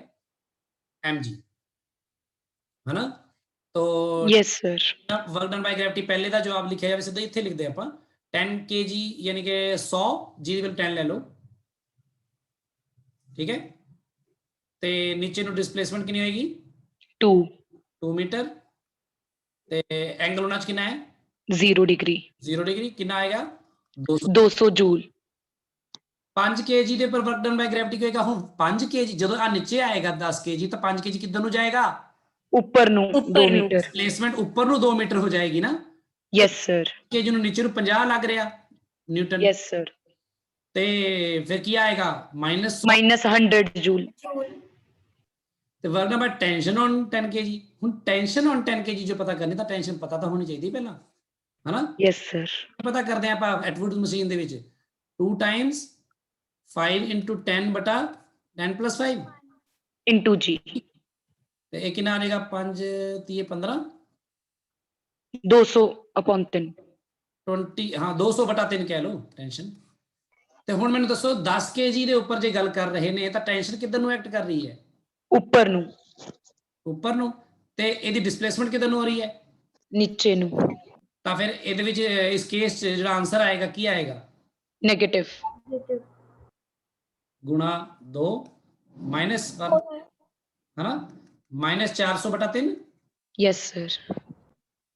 ਤੇ ਇਹੀ work done by tension 5 kg ਤੇ ਕੀ ਆਏਗਾ, ਉੱਥੇ ਟੈਂਸ਼ਨ ਕਿੱਧਰ ਨੂੰ ਹੁੰਦੀ ਹੈ ਨੀਚੇ ਉੱਪਰ ਨੂੰ ਹੀ ਹੁੰਦੀ ਸਰ, ਤੇ ਜਾਂਦਾ ਕਿੱਧਰ ਨੂੰ ਹੈ, ਉੱਪਰ ਨੂੰ। ਤਾਂ ਫਿਰ ਪੋਜ਼ਿਟਿਵ ਆਏਗਾ। ਕਿੰਨਾ ਆਏਗਾ ਯੈਸ ਸਰ, ਟੈਂਸ਼ਨ ਦਾ 400 ਇੰਨੇ ਆਏਗਾ। 400 upon 3 ਜੂਲ। 400.3 ਦੇਖੋ ਆ ਗੱਲਾਂ ਦਾ ਬਹੁਤ ਧਿਆਨ ਰੱਖੋ, ਇਹਨਾਂ ਗੱਲਾਂ ਨਾਲ ਇੱਕ question ਨਾਲ ਦੇਖੋ ਕਾਫੀ ਚੀਜ਼ਾਂ ਆਪਾਂ ਬਰੀਕੀ ਚ ਸਮਝ ਪਾਉਂਦੇ ਆ ਅਲੱਗ-ਅਲੱਗ ਕਰਕੇ। ਕਲੀਅਰ ਹੈ ਗੱਲ ਸਾਰਿਆਂ ਨੂੰ? Yes sir. ਸੋ ਇਹ ਚ ਤਾਂ ਕੁਝ ਨਹੀਂ ਸੀਗਾ। ਆ ਪੇਜ ਹੋ ਗਿਆ ਜੀ, ਮੈਂ ਅਗਲਾ ਪੇਜ ਪਾ ਰਿਹਾ। ਹਾਂਜੀ ਸਰ ਹਿਮਾਨੀ ਯੋਗੇਸ਼, ਹਿਮਾਨੀ ਪਹਿਲਾਂ ਤੂੰ ਬੋਲ। ਸਰ ਜਿਹੜਾ ਇੱਕ ਮਿੰਟ ਯੋਗੇਸ਼, ਸਰ ਮੈਂ ਤਾਂ ਕੁਝ ਬੋਲ ਹੀ ਨਹੀਂ ਰਹੀ। ਤੂੰ ਹੱਥ ਖੜਾ ਕੀਤਾ ਹੋਇਆ ਵਾ। ਯੋਗੇਸ਼ ਤੂੰ ਬੋਲ। ਸਰ ਮੈਂ ਕਹਿ ਰਿਹਾ ਸੀ ਜਿਹੜਾ 5th ਕੁਐਸਚਨ ਹੈ ਉਹਦੇ ਚ ਸਰ ਆਪਾਂ ਫੋਰਸ ਦਾ ਮੈਗਨੀਟਿਊਡ ਕੱਢ ਕੇ ਅਗਰ ਡਿਸਪਲੇਸਮੈਂਟ ਨਾਲ ਮਲਟੀਪਲਾਈ ਕਰ ਦਈਏ। 5th ਕੁਐਸਚਨ ਹੈ ਜਿਹੜਾ, ਉਹਦੇ ਚ ਫੋਰਸ ਦਾ ਮੈਗਨੀਟਿਊਡ ਕੱਢ ਕੇ ਆਪਾਂ ਡਿਸਪਲੇਸਮੈਂਟ ਨਾਲ ਮਲਟੀਪਲਾਈ ਕਰ ਦਈਏ। ਇਸ ਸਵਾਲ ਦਾ ਜਵਾਬ ਹੁਣ ਤੁਹਾਡੇ ਚ ਦੇਖਦੇ ਆ ਕੌਣ ਦਿੰਦਾ ਵਾ। ਗੱਲ ਤਾਂ ਠੀਕ ਆ ਉਹਦੀ, ਕੀ ਕਹਿ ਰਹੇ ਹੋ, ਤੇ ਇਸ ਗੱਲ ਦਾ ਜਵਾਬ ਜੇ ਇਹਦੇ ਵਿੱਚੋਂ ਨਿਕਲੇਗਾ ਕੁਝ ਦੱਸੋ ਵੀ, ਕੋਈ ਜਵਾਬ ਦੇ ਸਕਦਾ ਇਸ ਚੀਜ਼ ਦਾ? ਉਹ ਕਹਿ ਰਿਹਾ ਫੋਰਸ ਦਾ ਮੈਗਨੀਟਿਊਡ ਕੱਢ ਕੇ ਕਰ ਲਈਏ ਤਾਂ ਹੋ ਜਾਏਗਾ ਕਿ ਨਹੀਂ ਹੋ ਜਾਏਗਾ, ਤੇ ਕੀ ਪ੍ਰੋਬਲਮ ਆਏਗੀ ਜੇ ਨਹੀਂ ਹੋਏਗਾ ਤਾਂ? ਸਰ ਥੀਟਾ ਵੀ ਪਤਾ ਹੋਣਾ ਚਾਹੀਦਾ। ਆ ਕੌਣ ਬੋਲੇ ਥੀਟਾ ਪਤਾ ਹੋਣਾ ਚਾਹੀਦਾ? ਸਰ ਸਿਮਰਨ। ਸਿਮਰਨ ਵੈਰੀ ਗੁੱਡ। ਮਤਲਬ ਆ ਹੀ ਚੀਜ਼ ਹੁੰਦੀ ਹੈ ਜਿਹੜੀ ਤੁਹਾਡੇ ਚ, ਮਤਲਬ ਤੁਸੀਂ ਜੋ ਟ੍ਰਿਗਰ ਹੁੰਦੇ ਹੋ ਕਿ ਸੋਚਦੇ ਹੋ ਤਾਂ ਪਤਾ ਲੱਗਦਾ। ਹੁਣ ਦੇਖੋ, ਹੁਣ ਦੇਖ ਯੋਗੇਸ਼,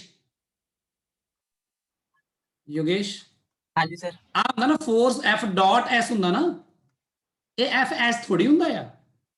FS ਤਾਂ ਹੁੰਦਾ ਹੈ ਅਗਰ ਫੋਰਸ ਤੇ ਡਿਸਪਲੇਸਮੈਂਟ ਦੀ ਡਾਇਰੈਕਸ਼ਨ ਚ ਕਿੰਨਾ ਐਂਗਲ ਹੋਵੇ, ਹਨਾ? ਇਹ ਤਾਂ ਹੁੰਦਾ ਨਾ। ਹਾਂਜੀ ਸਰ। ਤੇ ਹੁਣ ਤੈਨੂੰ ਇੱਥੇ ਫੋਰਸ ਜਿਹੜਾ ਹੈ -2i 15j ਤੇ 16k ਤੇ ਇੱਕ ਪਾਸੇ ਇਕੱਲਾ 10j ਹੈ, ਉਹਨਾਂ 'ਚ ਐਂਗਲ ਤਾਂ ਤੈਨੂੰ ਪਤਾ ਹੀ ਨਹੀਂ ਹੈ। ਮਤਲਬ ਜੇ ਤੂੰ ਲਿਖੇਗਾ FS ਤਾਂ ਫੋਰਸ ਦਾ ਮੈਗਨੀਟਿਊਡ ਲਿਖ ਸਕਦਾ ਤੂੰ, ਉਹ ਠੀਕ ਹੈ ਇੱਕਦਮ।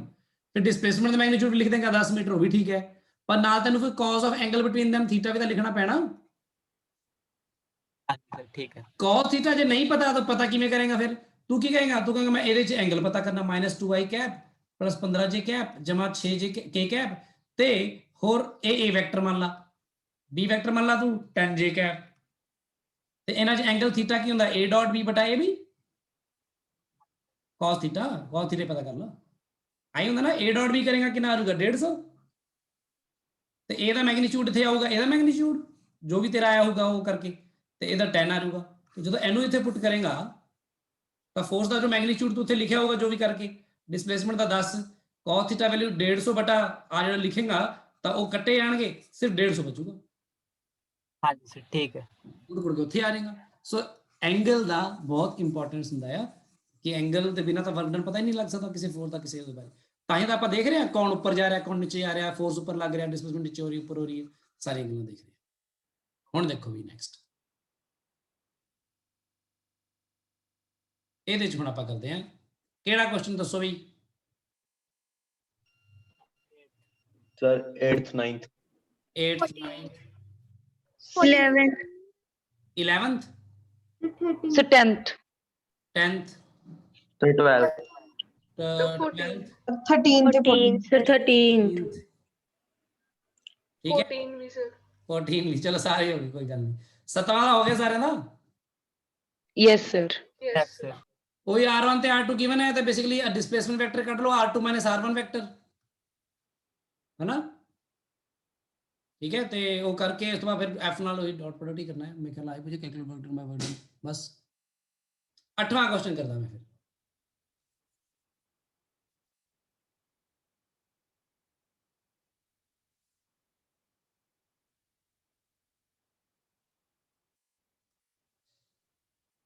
देखो relation between the displacement x and time t of a body of mass 2 kg, so body the mass 2 kg है ਤੇ ਉਹਦੀ displacement x ਤੇ ਦਾ ਜਿਹੜਾ relation ਹੈ ਉਹ given ਹੈ time ਦੇ ਨਾਲ, where x is in meter t in second, calculate the work done by net force in first 2 seconds। so ਆਪਾਂ work done ਪਤਾ ਕਰਨਾ ਹੈ in first 2 seconds।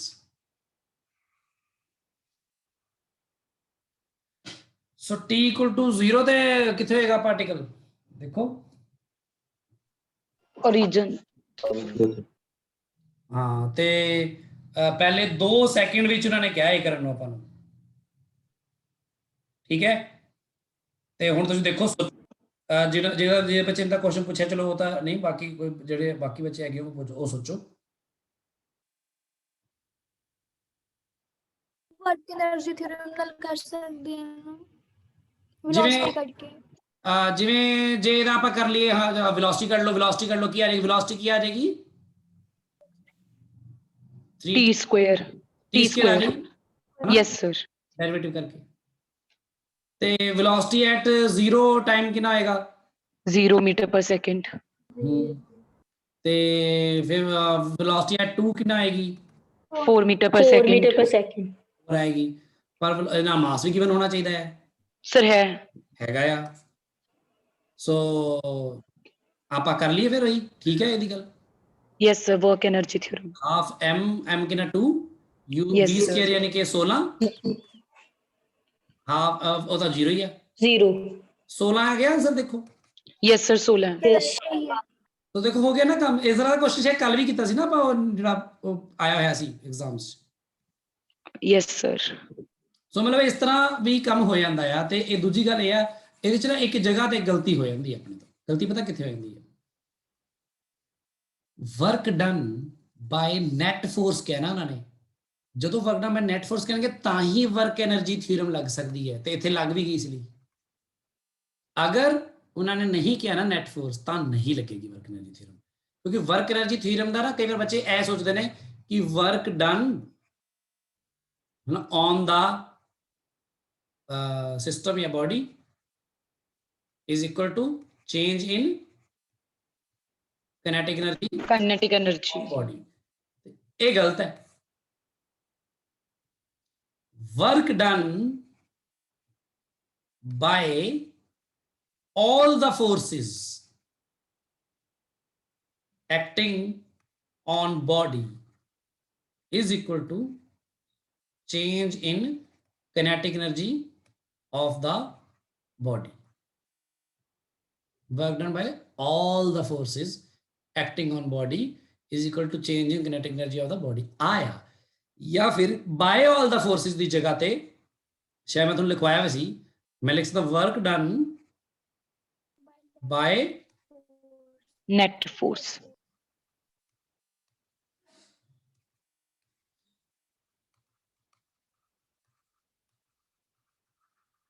ਇਹਨੂੰ ਸਾਰੇ ਜਣੇ ਬਹੁਤ ਧਿਆਨ ਨਾਲ ਸਮਝ ਲਓ, ਇਹਨੂੰ ਲਿਖ ਲਓ, ਆਹ ਗੱਲ ਨੂੰ ਲਿਖ ਲਓ ਕਿ ਇਹ ਨੈਟ ਫੋਰਸ ਇੱਥੇ ਨਾ ਲਿਖਦੇ ਤਾਂ ਆਪਾਂ ਭੁਲੇਖੇ 'ਚ ਪੈ ਕੇ ਗਲਤ ਕਰ ਸਕਦੇ ਸੀ। Work done by all forces on the body ਹੁੰਦਾ ਹੈ equal to change in kinetic energy of the body. ਕਿਉਂਕਿ ਤੁਸੀਂ ਸੋਚ ਕੇ ਦੇਖੋ, ਸਾਰੇ ਜਣੇ ਆਪ ਸੋਚ ਕੇ ਦੇਖੋ ਕਿ ਜੇ ਮੈਂ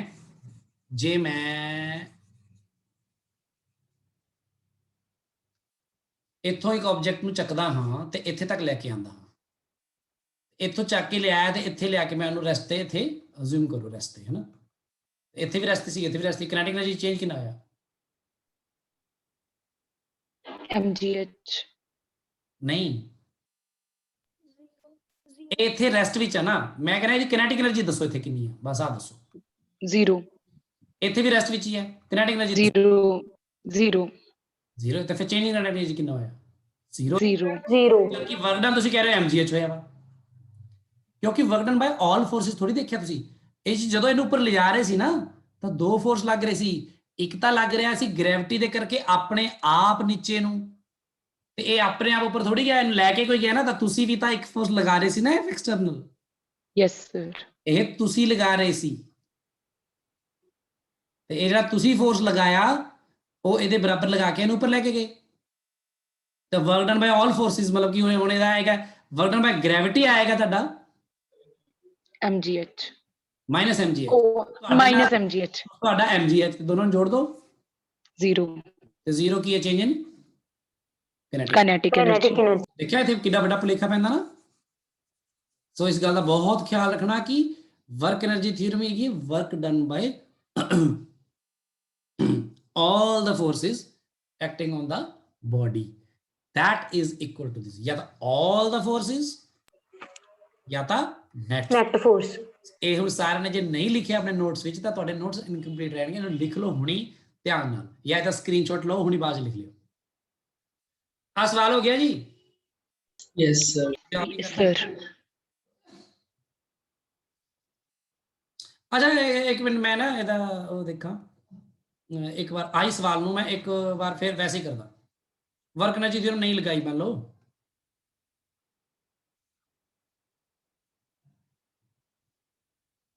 ਕਿਉਂਕਿ ਆਪਾਂ ਤੋੜਨ ਮਰੋੜਨ ਲਈ ਬੈਠੇ ਆ। ਆਪਾਂ ਡਾਊਟਸ ਐ ਥੋੜੀ ਕਿ ਮੈਂ ਸੋਲੂਸ਼ਨ ਦੇ ਦੇਵਾਂ ਤੁਹਾਨੂੰ, ਉਹ ਤਾਂ ਮੇਰੇ ਕੋਲ ਹੈਗੇ ਆ, ਉਹੀ ਭੇਜਦਾ ਤੁਹਾਨੂੰ ਮੈਂ, ਠੀਕ ਹੈ ਨਾ। ਹੁਣ ਤੁਸੀਂ ਆਪ ਹੀ ਇਹ ਕਿਹਾ ਵੀ ਵਰਕ ਐਨਰਜੀ ਥਿਊਰਮ ਲਗਾਓ, ਤੁਹਾਡੇ ਚੋਂ ਕਿਸੇ ਬੱਚੇ ਨੇ ਬੋਲਿਆ ਤੇ ਉਹ ਲਗਾਤੀ। ਕਿਉਂ ਲਗਾਤੀ? ਕਿਉਂਕਿ ਨੈਟ ਫੋਰਸ ਸੀ।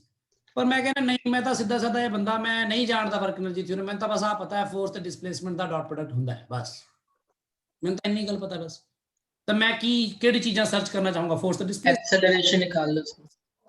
ਉਹੀ ਕਹਿੰਦਾ ਫੋਰਸ ਕੱਢਣਾ ਚਾਹੂੰਗਾ ਪਹਿਲਾਂ ਤਾਂ ਮੈਂ, ਫਿਰ Yes, ਡਿਸਪਲੇਸਮੈਂਟ sir. ਚਾਹੂੰਗਾ। ਫੋਰਸ ਦੇਖਣ ਲਈ ਮੈਨੂੰ ਕੀ ਕਰਨਾ ਪਏਗਾ? Differentiate. ਸਭ ਤੋਂ ਪਹਿਲਾਂ ਮੈਂ ਫੋਰਸ ਦੀ ਤਲਾਸ਼ ਵਿੱਚ ਨਿਕਲੂੰਗਾ। ਫੋਰਸ ਹੁੰਦਾ ਹੈ ਮਾਸ ਇਨਟੂ एक्सेलरेशन। ਮਾਸ, ਮੈਨੂੰ ਪਤਾ, ਮਤਲਬ ਮੈਂ ਐਕਸੈਲਰੇਸ਼ਨ ਦੀ ਤਲਾਸ਼ ਨਿਕਲੂੰਗਾ। Yes sir. ਐਕਸੈਲਰੇਸ਼ਨ ਤਲਾਸ਼ ਇੱਥੋਂ ਨਿਕਲਦੇ ਆ, ਆਪਾਂ ਨੂੰ ਪਤਾ ਕਿ ਬਹੁਤ ਆਰਾਮ ਨਾਲ ਕਰ ਲੈਂਦੇ ਆਪਾਂ ਇਹ ਕੰਮ। ਤੇ ਵੈਲੋਸਿਟੀ ਆਏਗੀ dx ਬਟਾ dt। Yes t square acceleration ਕਿੰਨੀ ਆਏਗੀ? 2t। ਹੁਣ ਇੱਥੇ ਦੇਖੋ, ਇਹ ਐਕਸੈਲਰੇਸ਼ਨ ਤੁਹਾਡੀ ਕਾਂਸਟੈਂਟ ਹੈ ਕਿ ਵੇਰੀਏਬਲ? वेरिएबल। Variable. ਇਹ ਭਾਈ ਨਾ, ਮਤਲਬ ਇੱਥੇ ਪ੍ਰੋਬਲਮ ਹੈ। ਇਹਨੂੰ ਤੁਸੀਂ ਕਾਈਨੈਮੈਟਿਕਸ ਯੂਜ਼ ਕਰਕੇ ਨਹੀਂ ਕੰਮ ਕਰ ਪਾਓਗੇ। ਤੇ ਜਿਹੜਾ ਫੋਰਸ ਤੁਹਾਡਾ ਆ, ਫੋਰਸ ਵੀ ਤੁਹਾਡਾ ਵੇਰੀਏਬਲ ਆਉਣ ਵਾਲਾ ਹੈ ਕਿ ਨਹੀਂ? Yes sir. Yes, sir. 40 आएगा। ਫੋਰਸ ਤੁਹਾਡਾ ਆਏਗਾ 40। ਮਾਸ ਇਨਟੂ ਐਕਸੈਲਰੇਸ਼ਨ, 4t ਆਏਗਾ ਮਾ ਫੋਰਸ ਤੁਹਾਡਾ। ਹੁਣ ਇਹ ਤਾਂ ਇਨ ਟਰਮਸ ਆਫ ਟਾਈਮ ਚਲਾ ਗਿਆ, ਹਾਂ। ਤੇ ਡਿਸਪਲੇਸਮੈਂਟ ਜਿਹੜੀ ਹੈ ਉਹ ਇਨ ਟਰਮਸ ਆਫ ਟਾਈਮ है। ਹੈਗੀ ਆ, ਹਨਾ। TQ yes sir. ਜਿਵੇਂ ਦੇਖਿਆ ਜਾਵੇ ਤਾਂ ਟਾਈਮ ਤੇ ਡਿਪੈਂਡ ਕਰ ਰਹੀ ਮਤਲਬ। ਸੋ ਆਪਾਂ ਜਦੋਂ ਫੋਰਸ ਲਿਖਦੇ ਆ, ਪਰ ਆਪਾਂ ਜਦੋਂ ਇਹ ਵੇਰੀਏਬਲ ਫੋਰਸ ਹੋ ਗਿਆ ਕਿ ਨਹੀਂ ਹੋਇਆ ਦੱਸੋ? Yes sir. Yes, ਤੇ sir. ਜਿਹੜਾ ਵਰਕ ਡਨ ਆਏਗਾ ਇਹਦੇ ਉੱਪਰ, ਹਨਾ, ਉਹ ਵੇਰੀਏਬਲ ਆਉਣਾ ਚਾਹੀਦਾ ਨਾ, f ਡਾਟ dr। dr ਜਾਂ dx ਕਹਿ ਦਈਏ, ਇੱਥੇ x ਹੀ ਲੈ ਕੇ ਚੱਲ ਰਹੇ ਆਪਾਂ, ਹਨਾ। ਸੇਮ ਡਾਇਰੈਕਸ਼ਨ ਚ ਹੀ ਹੈ, ਬਸ ਇਹ ਪੋਜ਼ਿਟਿਵ ਹੀ ਹੈ। ਸੋ f dx ਹੀ ਕਹਿ ਦਿੰਦੇ, ਡਾਟ ਵੀ ਹਟਾ ਦੇਣੇ ਚਾਹੀਏ, ਹਨਾ। f dx ਪਰ ਹੁਣ ਤੇ ਆਪਾਂ ਨੂੰ ਲਿਮਿਟ ਕੀ ਗਿਵਨ ਹੈ? ਟਾਈਮ ਪਹਿਲਾਂ 0 ਤੋਂ ਲੈ ਕੇ 2 ਸੈਕਿੰਡ। 2 seconds. ਟਾਈਮ ਗਿਵਨ ਹੈ ਤਾਂ x ਥੋੜੀ ਗਿਵਨ ਹੈ, ਤਾਂ ਇਹ ਤੋਂ dx by dt into dt ਕਰਾਂ ਜਿਵੇਂ, ਹਨਾ। ਜਿਵੇਂ ਹੁਣੇ ਕਿਹਾ, ਇਸ ਤੋਂ ਪਹਿਲਾਂ yes sir. by dt into dt ਕਰਤਾ, ਜਿਵੇਂ ਆਪਾਂ ਉੱਥੇ ਕਰਦੇ। ਆਹ ਜਿਹੜੀ ਚੀਜ਼ ਹੈ ਇਹ ਮੈਨੂੰ ਪਤਾ ਹੈ, t स्क्वायर। ਤੇ ਆਹ ਜਿਹੜਾ ਫੋਰਸ ਹੈ ਆ ਵੀ ਪਤਾ ਹੈ, 4t। ਤੇ dt ਸਭ ਕੁਝ t ਚ ਆ ਗਿਆ। Yes sir. ਇਹ t ਦੀ ਪਾਵਰ ਕਿੰਨਾ ਆ ਜਾਏਗਾ? 4/4। ਇਹ t ਕਿਊਬ ਬਣ ਜਾਏਗਾ। ਮੈਂ ਉਹਦਾ ਸਿੱਧਾ ਹੀ ਕਰਤਾ, ਇਹ ਆ ਜਾਏਗਾ 2 ਦੂਣੀ 4, 4 ਨਾਲ 4 ਹੀ ਕੱਟ ਦੋ ਬਾਹਰ ਲਿਆ ਕੇ, 2 ਦੂਣੀ 4 3 8 16। ਕਿੰਨਾ ਆਂਸਰ ਆਇਆ ਸੀ? 16। 16. ਸੋ ਦੇਖੋ, ਮੈਂ ਸਿਰਫ ਤੁਹਾਨੂੰ ਮੈਂ ਘੁਮਾ ਫਿਰਾ ਰਿਹਾ ਚ ਐਵੇਂ ਇਹਦੇ ਵਿੱਚ ਕਿ ਤੁਹਾਨੂੰ ਆ ਵੀ ਸਭ ਪਤਾ ਹੋਣਾ ਚਾਹੀਦਾ ਹੈ। ਵਰਕ ਡਨ ਜੇ ਪਤਾ ਕਰਨਾ ਹੈ, ਕੋਈ ਬੱਚਾ ਕਹੇ ਕਿ ਮੈਂ ਤਾਂ ਆਹ ਮੈਥਡ ਹੈ ਇਹਦੇ ਨਾਲ ਵੀ ਮੈਨੂੰ ਪਹੁੰਚਾ ਕੇ ਦਿਖਾਓ, ਤਾਂ ਆਪਾਂ ਪਹੁੰਚ ਸਕਦੇ ਹਾਂ, ਠੀਕ ਹੈ। ਤੇ ਵਰਕ એનર્ਜੀ ਥਿਊਰਮ ਕਿੰਨਾ ਈਜ਼ੀਐਸਟ ਸੀ ਕਿ ਨਹੀਂ? ਠੀਕ ਹੈ, Yes, sir. ਬਹੁਤ ਈਜ਼ੀ ਸੀ ਉਹ। ਪਰ ਇੱਥੇ ਇੰਟੀਗ੍ਰੇਸ਼ਨ ਦੇ ਬਿਨਾ ਕੰਮ ਚੱਲ ਹੀ ਨਹੀਂ ਸਕਦਾ ਸੀ, ਕਿਉਂਕਿ ਆਹ ਐਕਸਲਰੇਸ਼ਨ ਆਪਣੀ ਕੀ ਆ ਗਈ? वेरिएबल। Variable. ਅਗਰ ਐਕਸਲਰੇਸ਼ਨ ਕਾਂਸਟੈਂਟ ਆ ਜਾਂਦੀ ਤਾਂ, ਜਸਟ ਮੈਂ ਇਸੇ ਵਿੱਚ ਹੀ ਗੱਲ ਕਰ ਰਹੀ ਯੋਗੇਸ਼, ਤੂੰ ਦੱਸ, ਜੇ ਐਕਸਲਰੇਸ਼ਨ ਕਾਂਸਟੈਂਟ ਆ ਜਾਂਦੀ ਤਾਂ ਤੇਰਾ ਫੋਰਸ ਕਾਂਸਟੈਂਟ ਆ ਜਾਣਾ ਸੀ। ਕਾਂਸਟੈਂਟ ਆ ਜਾਣਾ ਸੀ। ਫਿਰ ਤੈਨੂੰ ਐਕਸਲਰੇਸ਼ਨ ਜੋ ਮਿਲ ਹੀ ਜਾਣੀ ਸੀ, ਤਾਂ ਤੂੰ ਦੋ ਟਾਈਮ ਦੀ ਵੈਲਿਊ 2 ਲੈ ਕੇ, ਐਕਸਲਰੇਸ਼ਨ ਜੋ ਕਾਂਸਟੈਂਟ ਆਣੀ ਸੀ ਉਹ ਲੈ ਕੇ, ਤੇ ਇਨੀਸ਼ੀਅਲ ਵੈਲੋਸਿਟੀ 0 ਲੈ ਕੇ, ਤੇ ਡਿਸਪਲੇਸਮੈਂਟ ਪਤਾ ਕਰ ਸਕਦਾ ਸਿੱਧਾ ਹੀ? ਹਾਂਜੀ ਸਰ। ਕਰ ਲੈਂਦਾ ਉਤੋਂ, ਫਿਰ ਉਹਨੂੰ ਸਿੱਧਾ ਮਲਟੀਪਲਾਈ ਕਰਨ ਦਾ ਫੋਰਸ ਨਾਲ, ਤਾਂ ਵੀ ਆ ਜਾਣਾ ਸੀ ਆਂਸਰ। ਮੈਂ ਸਰ ਇੰਟੀਗ੍ਰੇਸ਼ਨ ਨਾਲ ਕੱਲ ਕਰ ਹੀ ਰਿਹਾ ਸੀ, ਪਰ ਮੈਨੂੰ ਇੱਥੇ ਅੱਗੇ ਆ ਕੇ ਪ੍ਰੋਬਲਮ ਹੋ ਰਹੀ ਸੀ, dx by dt ਜਿਹੜਾ ਤੁਸੀਂ ਚੇਂਜ ਕੀਤਾ। ਹਾਂ, ਇਹ ਚੀਜ਼ ਸਿੱਖਣੀ ਪੈਂਦੀ ਹੈ ਬਹੁਤ, ਹੌਲੀ ਹੌਲੀ ਆ ਜਾਂਦੀ ਹੈ ਦਿਮਾਗ 'ਚ, ਜਿਵੇਂ ਤਾਂ ਹੀ ਮੈਂ ਅੱਜ ਆਹ ਵਾਲੀ ਗੱਲ ਦੱਸ ਰਿਹਾ ਹਾਂ। ਤੇ ਆਹ ਵਾਲੀ ਗੱਲ ਪਤਾ ਲੱਗ ਗਈ ਨਾ, ਅਗਰ ਐਕਸਲਰੇਸ਼ਨ ਕਾਂਸਟੈਂਟ ਆ ਜਾਂਦੀ ਸੋਚਣ ਦਾ ਤਰੀਕਾ ਇੱਕਦਮ ਬਦਲ ਦੋ। ਅਗਰ ਐਕਸਲਰੇਸ਼ਨ ਟਾਈਮ ਤੇ ਡਿਪੈਂਡੈਂਟ ਆ ਗਈ ਤਾਂ ਕੀ ਪਤਾ ਲੱਗ ਗਿਆ, ਕੈਲਕੂਲਸ ਦੇ ਥਰੂ ਹੀ ਜਾ ਸਕਦੇ ਹੋ। ਨਹੀਂ ਹਾਂਜੀ ਆਦਿਤੀ ਬੋਲੋ। ਸਰ ਇਹ ਕਿਵੇਂ ਪਤਾ ਲੱਗਿਆ ਕਿ ਫੋਰਸ ਤੇ ਡਿਸਪਲੇਸਮੈਂਟ ਸੇਮ ਡਾਇਰੈਕਸ਼ਨ 'ਚ ਹੈ? ਨਹੀਂ ਮੈਂ ਦੇਖੋ ਇਹਨਾਂ ਨੇ ਕਿਹਾ ਐਕਸ ਦਾ force is given by f x = t³/3 है ना। in general relation between x and t is given by this, so time ਨੂੰ ਪੁੱਟ ਕਰ ਰਹੇ ਤਾਂ displacement ਆਪਣੀ x increase ਕਰੇ ਨਾ, x is in meters, calculate the work done by in next 2 seconds, so obviously work done by net force ਉਹਦੇ ਉੱਪਰ ਜਿਹੜਾ ਫੋਰਸ ਜੋ ਵੀ ਲੱਗ ਰਿਹਾ ਆਪਾਂ ਇੱਥੇ ਅਸਿਊਮ ਕਰਕੇ ਚੱਲ ਰਹੇ ਹਾਂ ਕਿ ਉਹ ਉਸੇ ਡਾਇਰੈਕਸ਼ਨ ਚ ਲੱਗ ਰਿਹਾ, ਕਿਉਂਕਿ ਆਪਾਂ ਨੂੰ ਕੋਈ ਐਂਗਲ ਦੀ ਜਾਣਕਾਰੀ ਉਹਨਾਂ ਨੇ ਦੇ ਦੇਣੀ ਸੀ। ਅਗਰ ਫੋਰਸ ਦੇ ਨਾਲ ਕੋਈ ਐਂਗਲ ਹੁੰਦਾ ਤਾਂ ਉਹ ਕਹਿ ਦਿੰਦੇ work done by the force that is acting at the 30 degree from the displacement, so ਜੇ ਨਹੀਂ ਦਿੱਤਾ ਕੁਝ ਵੀ ਤਾਂ ਹੀ ਹੈ ਆਪਣਾ, ਤਾਂ ਆਪਾਂ ਸਿੱਧਾ ਵੀ ਲੈ ਸਕਦੇ ਹਾਂ। Okay sir. ਬਾਕੀ ਹੁਣ ਇਹ ਸਾਰੀ ਗੱਲਾਂ ਤਾਂ ਤੁਹਾਡੇ ਨਾਲ ਮੈਂ ਕਰ ਲਈਆਂ, ਤੁਸੀਂ ਦੱਸੋ ਜੇ ਤੁਹਾਨੂੰ ਕੈਲਕੂਲੇਟਰ ਵਰਕ ਡਨ ਬਾਈ ਨੈਟ ਫੋਰਸ ਆਏਗਾ ਤੁਸੀਂ ਕੀ ਕਰਨਾ ਚਾਹੋਗੇ? ਤੁਸੀਂ work energy theorem. Work energy theorem. ਤੁਸੀਂ ਸਿਰਫ ਕਨਵਿੰਸ ਹੋ ਗਏ ਕਿ ਹਰ ਤਰ੍ਹਾਂ ਹੋ ਹਾਂਜੀ ਹਾਂਜੀ ਬੋलो वैभव। सर उसमें सर इंटीग्रेशन में तो सर उसका कोई रोल नहीं है ना सर कि थीटा क्या है, कि कौन से डायरेक्शन में फोर्स है, कौन से डायरेक्शन में डिस्प्लेसमेंट है, अगर इंटीग्रेशन से करते हैं। बहुत बड़ा रोल है, बहुत बड़ा रोल है। रोल मैं तुझे है सर। मेरी बात सुन ना, मेरी बात सुन। असल में पता है क्या है, मैं आपको कैलकुलस के बारे में कुछ बात बताता हूँ अभी, इसी में बता देता हूँ, कोई बात नहीं। हम जो यही बातें उसी मोड पर सीखते हैं तो ज़्यादा सीख पाते हैं हम। अगर मैं वैसे बताता ना तुझे इंटीग्रेशन इनटू वेरिएबल्स ये वो, तो तुझे शायद ये बात बड़ी अजीब लगती। अच्छा देख मेरी बात सुन, अगर ये है डिस्प्लेसमेंट हमारी यहां से यहां तक, यस, पर जो फोर्स है इसके ऊपर डिस्प्लेसमेंट के ऊपर वेरी कर रहा है, पर फोर्स का सिर्फ मैग्नीट्यूड वेरी कर रहा है। जैसे कभी वो ज्यादा होता है, कभी वो कम होता है, कभी थोड़ा और ज्यादा होता है, कभी थोड़ा और कम होता है, फिर कम, फिर ज्यादा, फिर कम, ऐसे चल रहा है।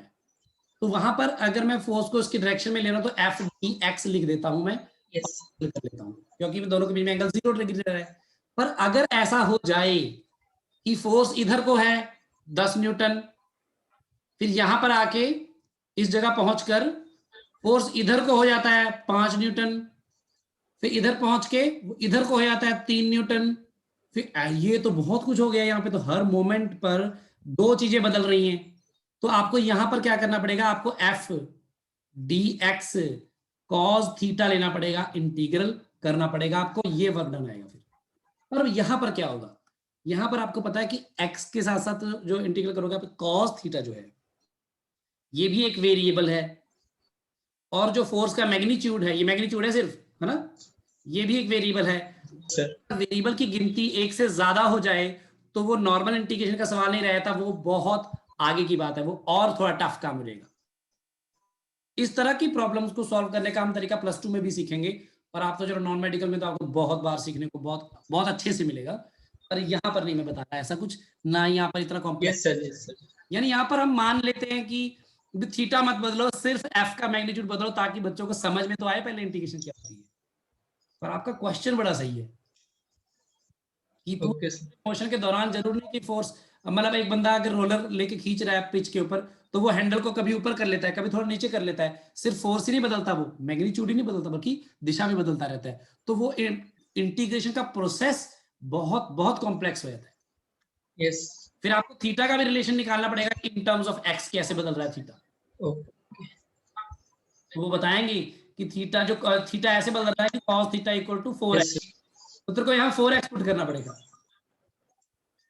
तो फोर्स अगर मान रहा है और cos थीटा 4x पुट करना पड़ेगा, यहाँ बीच में फिर dx रहेगा, फिर हो जाएगा। तो थीटा की रिलेशन का हिसाब किताब उन्हें देना पड़ेगा। क्लियर है? सबने पता लगेगा ले योगेश? सर देखियो ਇਹ ਕਿੰਨੀ ਵਧੀਆ ਗੱਲ ਹੈ ਜਿਹੜੀ ਆ ਪੁੱਛੀ ਉਹਨੇ, ਤੇ ਆਪਾਂ ਇਸ ਚੀਜ਼ ਨੂੰ ਕਿਵੇਂ ਸੋਚਣਾ ਹੁੰਦਾ ਫਿਰ। ਯਾਨੀ ਕਿ ਆਪਾਂ ਨੂੰ ਕਈ ਵਾਰ ਕੁਝ ਚੀਜ਼ਾਂ ਸਿੰਪਲੀਫਾਈ ਕਰਨ ਲਈ ਉਹ ਦਿੰਦੇ ਨੇ 11th ਕਲਾਸ ਦੇ ਬੱਚੇ ਤੋਂ 12th ਕਲਾਸ ਦੇ ਬੱਚੇ ਤੋਂ ਇੰਨਾ ਐਕਸਪੈਕਟ, ਪਰ ਤੁਹਾਡੀ ਸੋਚ ਥੋੜੀ ਉੱਥੇ ਰੁਕੀ ਰਹਿਣੀ ਚਾਹੀਦੀ ਹੈ। ਕਈ ਵਾਰ ਮੈਨੂੰ ਲੱਗ ਰਿਹਾ ਕਿ ਇਹ ਤਾਂ 11ਵੀਂ ਦੇ ਬੱਚੇ ਨੇ, ਇਹਨਾਂ ਨੂੰ ਆ ਚੱਲ ਛੱਡੋ ਇਹਦਾ ਕੀ ਦੱਸਣਾ, ਪਰ 11ਵੀਂ ਦੇ ਬੱਚੇ ਨੇ, ਮਤਲਬ ਇਹ ਕੋਈ ਡਿਸਾਈਡ ਕਿਵੇਂ ਕਰੂਗਾ ਕਿ 11ਵੀਂ ਦਾ ਬੱਚਾ ਕਿੱਥੇ ਤੱਕ ਹੀ ਸੋਚ ਸਕਦਾ ਹੈ? ਇਹਦਾ ਕੋਈ ਡਿਸਾਈਡ ਨਹੀਂ ਕਰ ਸਕਦਾ। 11ਵੀਂ ਦਾ ਬੱਚਾ MSc ਫਿਜ਼ਿਕਸ ਪੜਨ ਵਾਲੇ ਬੱਚਿਆਂ ਨਾਲੋਂ ਬਿਹਤਰ ਸੋਚ ਸਕਦਾ ਕਈ ਵਾਰੀ, ਤੇ ਕਈ ਵਾਰੀ ਨਹੀਂ, ਮੈਨੂੰ ਲੱਗਦਾ ਜ਼ਿਆਦਾਤਰ ਸੋਚਦਾ ਹੀ ਆ। ਕਿਉਂਕਿ ਤੁਸੀਂ ਫਰੈਸ਼ ਹੁੰਦੇ ਹੋ ਨਾ, ਇਹ ਸਾਰੇ ਫਰੈਸ਼ ਦਿਮਾਗ ਨੇ, ਨਵੀਂ ਨਵੀਂ ਚੀਜ਼ਾਂ ਜਾਣ ਰਹੇ ਹੋ, ਸੋਚ ਰਹੇ ਹੋ। ਤੁਹਾਨੂੰ ਮੈਂ ਇੱਕ ਗੱਲ ਦੱਸਦਾ, ਤੁਸੀਂ 10 ਗੱਲਾਂ ਸੋਚਦੇ ਹੋ ਉਸ ਤੇ ਤੁਸੀਂ 10 ਗੱਲਾਂ ਸੋਚਦੇ ਹੋ, ਇਸ ਲਈ ਤੁਸੀਂ ਮੇਰੇ ਨਾਲੋਂ ਬੈਟਰ ਹੋ। ਤੁਸੀਂ ਇੰਨੇ ਸਾਰੇ ਬੱਚੇ ਮਿਲ ਕੇ ਸੋਚਦੇ ਹੋ, ਇੰਨੇ ਸਾਰੇ ਦਿਮਾਗ ਇਕੱਠੇ ਕੰਮ ਕਰਦੇ ਨੇ, ਸੋ ਬੈਟਰ ਹੁੰਦੇ ਨੇ। ਇਸ ਲਈ ਤੁਸੀਂ ਕਦੇ ਵੀ ਇਹ ਨਹੀਂ ਸੋਚਣਾ ਮੇਰਾ ਸਵਾਲ ਐਵੇਂ ਹੀ ਆ, ਜਾਂ ਮੈਂ ਨਾ ਪੁੱਛਾਂ, ਜਾਂ ਮੈਂ ਪੁੱਛ ਕੇ ਕੀ ਕਰੂੰ, ਹਨਾ, ਪੁੱਛਿਆ ਕਰੋ। ਅੱਛਾ, ਸਵਾਲ ਹੋ ਗਿਆ ਵੀ ਚੰਗੀ ਤਰ੍ਹਾਂ। ਹੁਣ ਦੇਖੋ, ਇਹਦੇ ਹਰ ਐਸਪੈਕਟ ਨੂੰ ਆਪਣੇ ਸ਼ਬਦਾਂ 'ਚ, ਆਪਣੀ ਉਹਦੇ ਵਿੱਚ ਲਿਖ ਲਿਓ ਕਿ ਇੱਥੇ ਨਾਲ ਤੁਹਾਨੂੰ ਸਮਝਾਇਆ ਗਿਆ ਸੀ ਕੁਝ ਹੋਰ। Yes. ਨੌਵਾਂ ਨਹੀਂ ਹੋਇਆ ਨਾ, ਇਹ ਵੀ ਦੱਸਿਆ ਸੀ ਇਕੱਠੇ ਕਰਦੇ ਨੇ 9ਵਾਂ 10ਵਾਂ।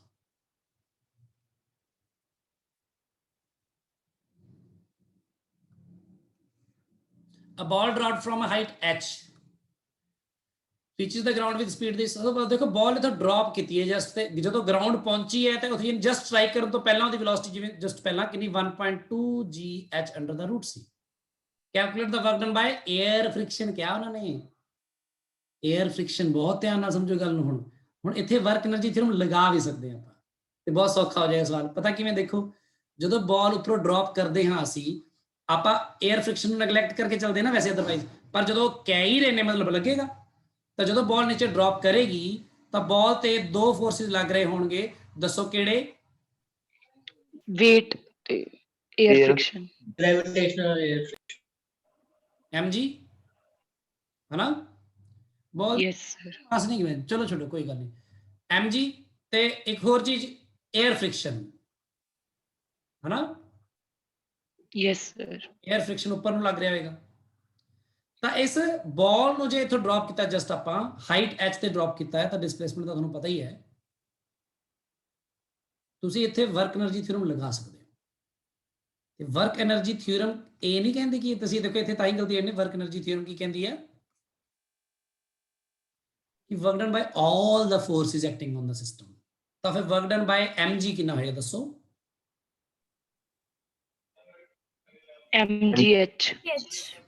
हाँ, तो वर्क डन बाय, या कहते हैं ना, work done by gravity plus work done by air friction बराबर air friction। Change in kinetic energy। Kinetic energy change. देखो कि हाफ एम 20 आ वेलोसिटी दसी ਤਾਂ ਹੈ ਉਹਨਾਂ ਨੇ। yes sir।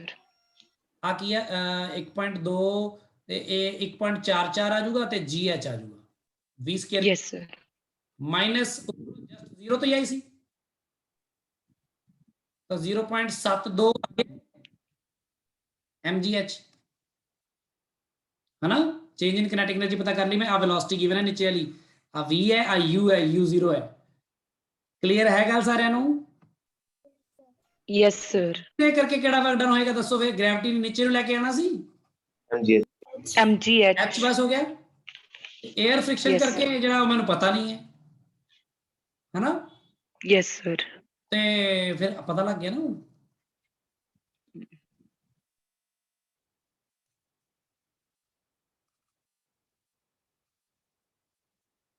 हाई 28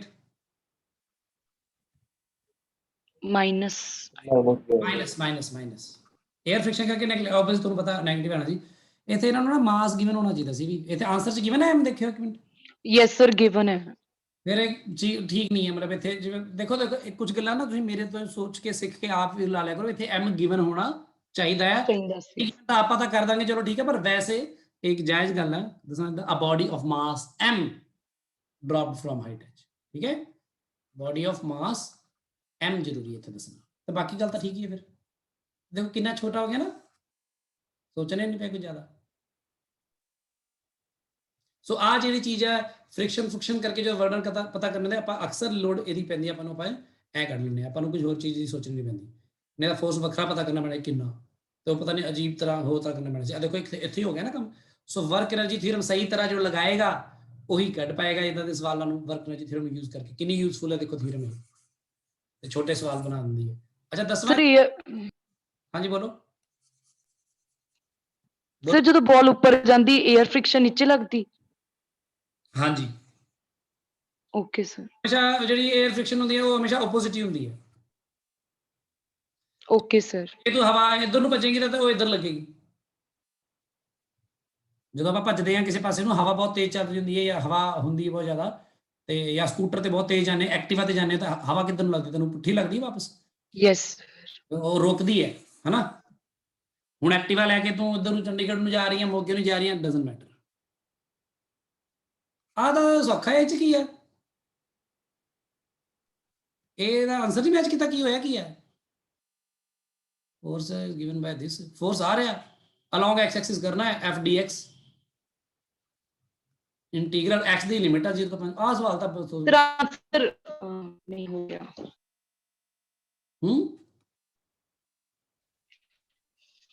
Sir, कुछ ਹੋ ਗਿਆ ਕਿ ਨਹੀਂ ਹੈ? yes sir. yes sir ਠੀਕ ਹੈ, ਕਰ ਲਿਓ ਇਹਨੂੰ, ਇਹ ਤਾਂ ਕੁਝ ਨਹੀਂ ਹੈ। 11ਵਾਂ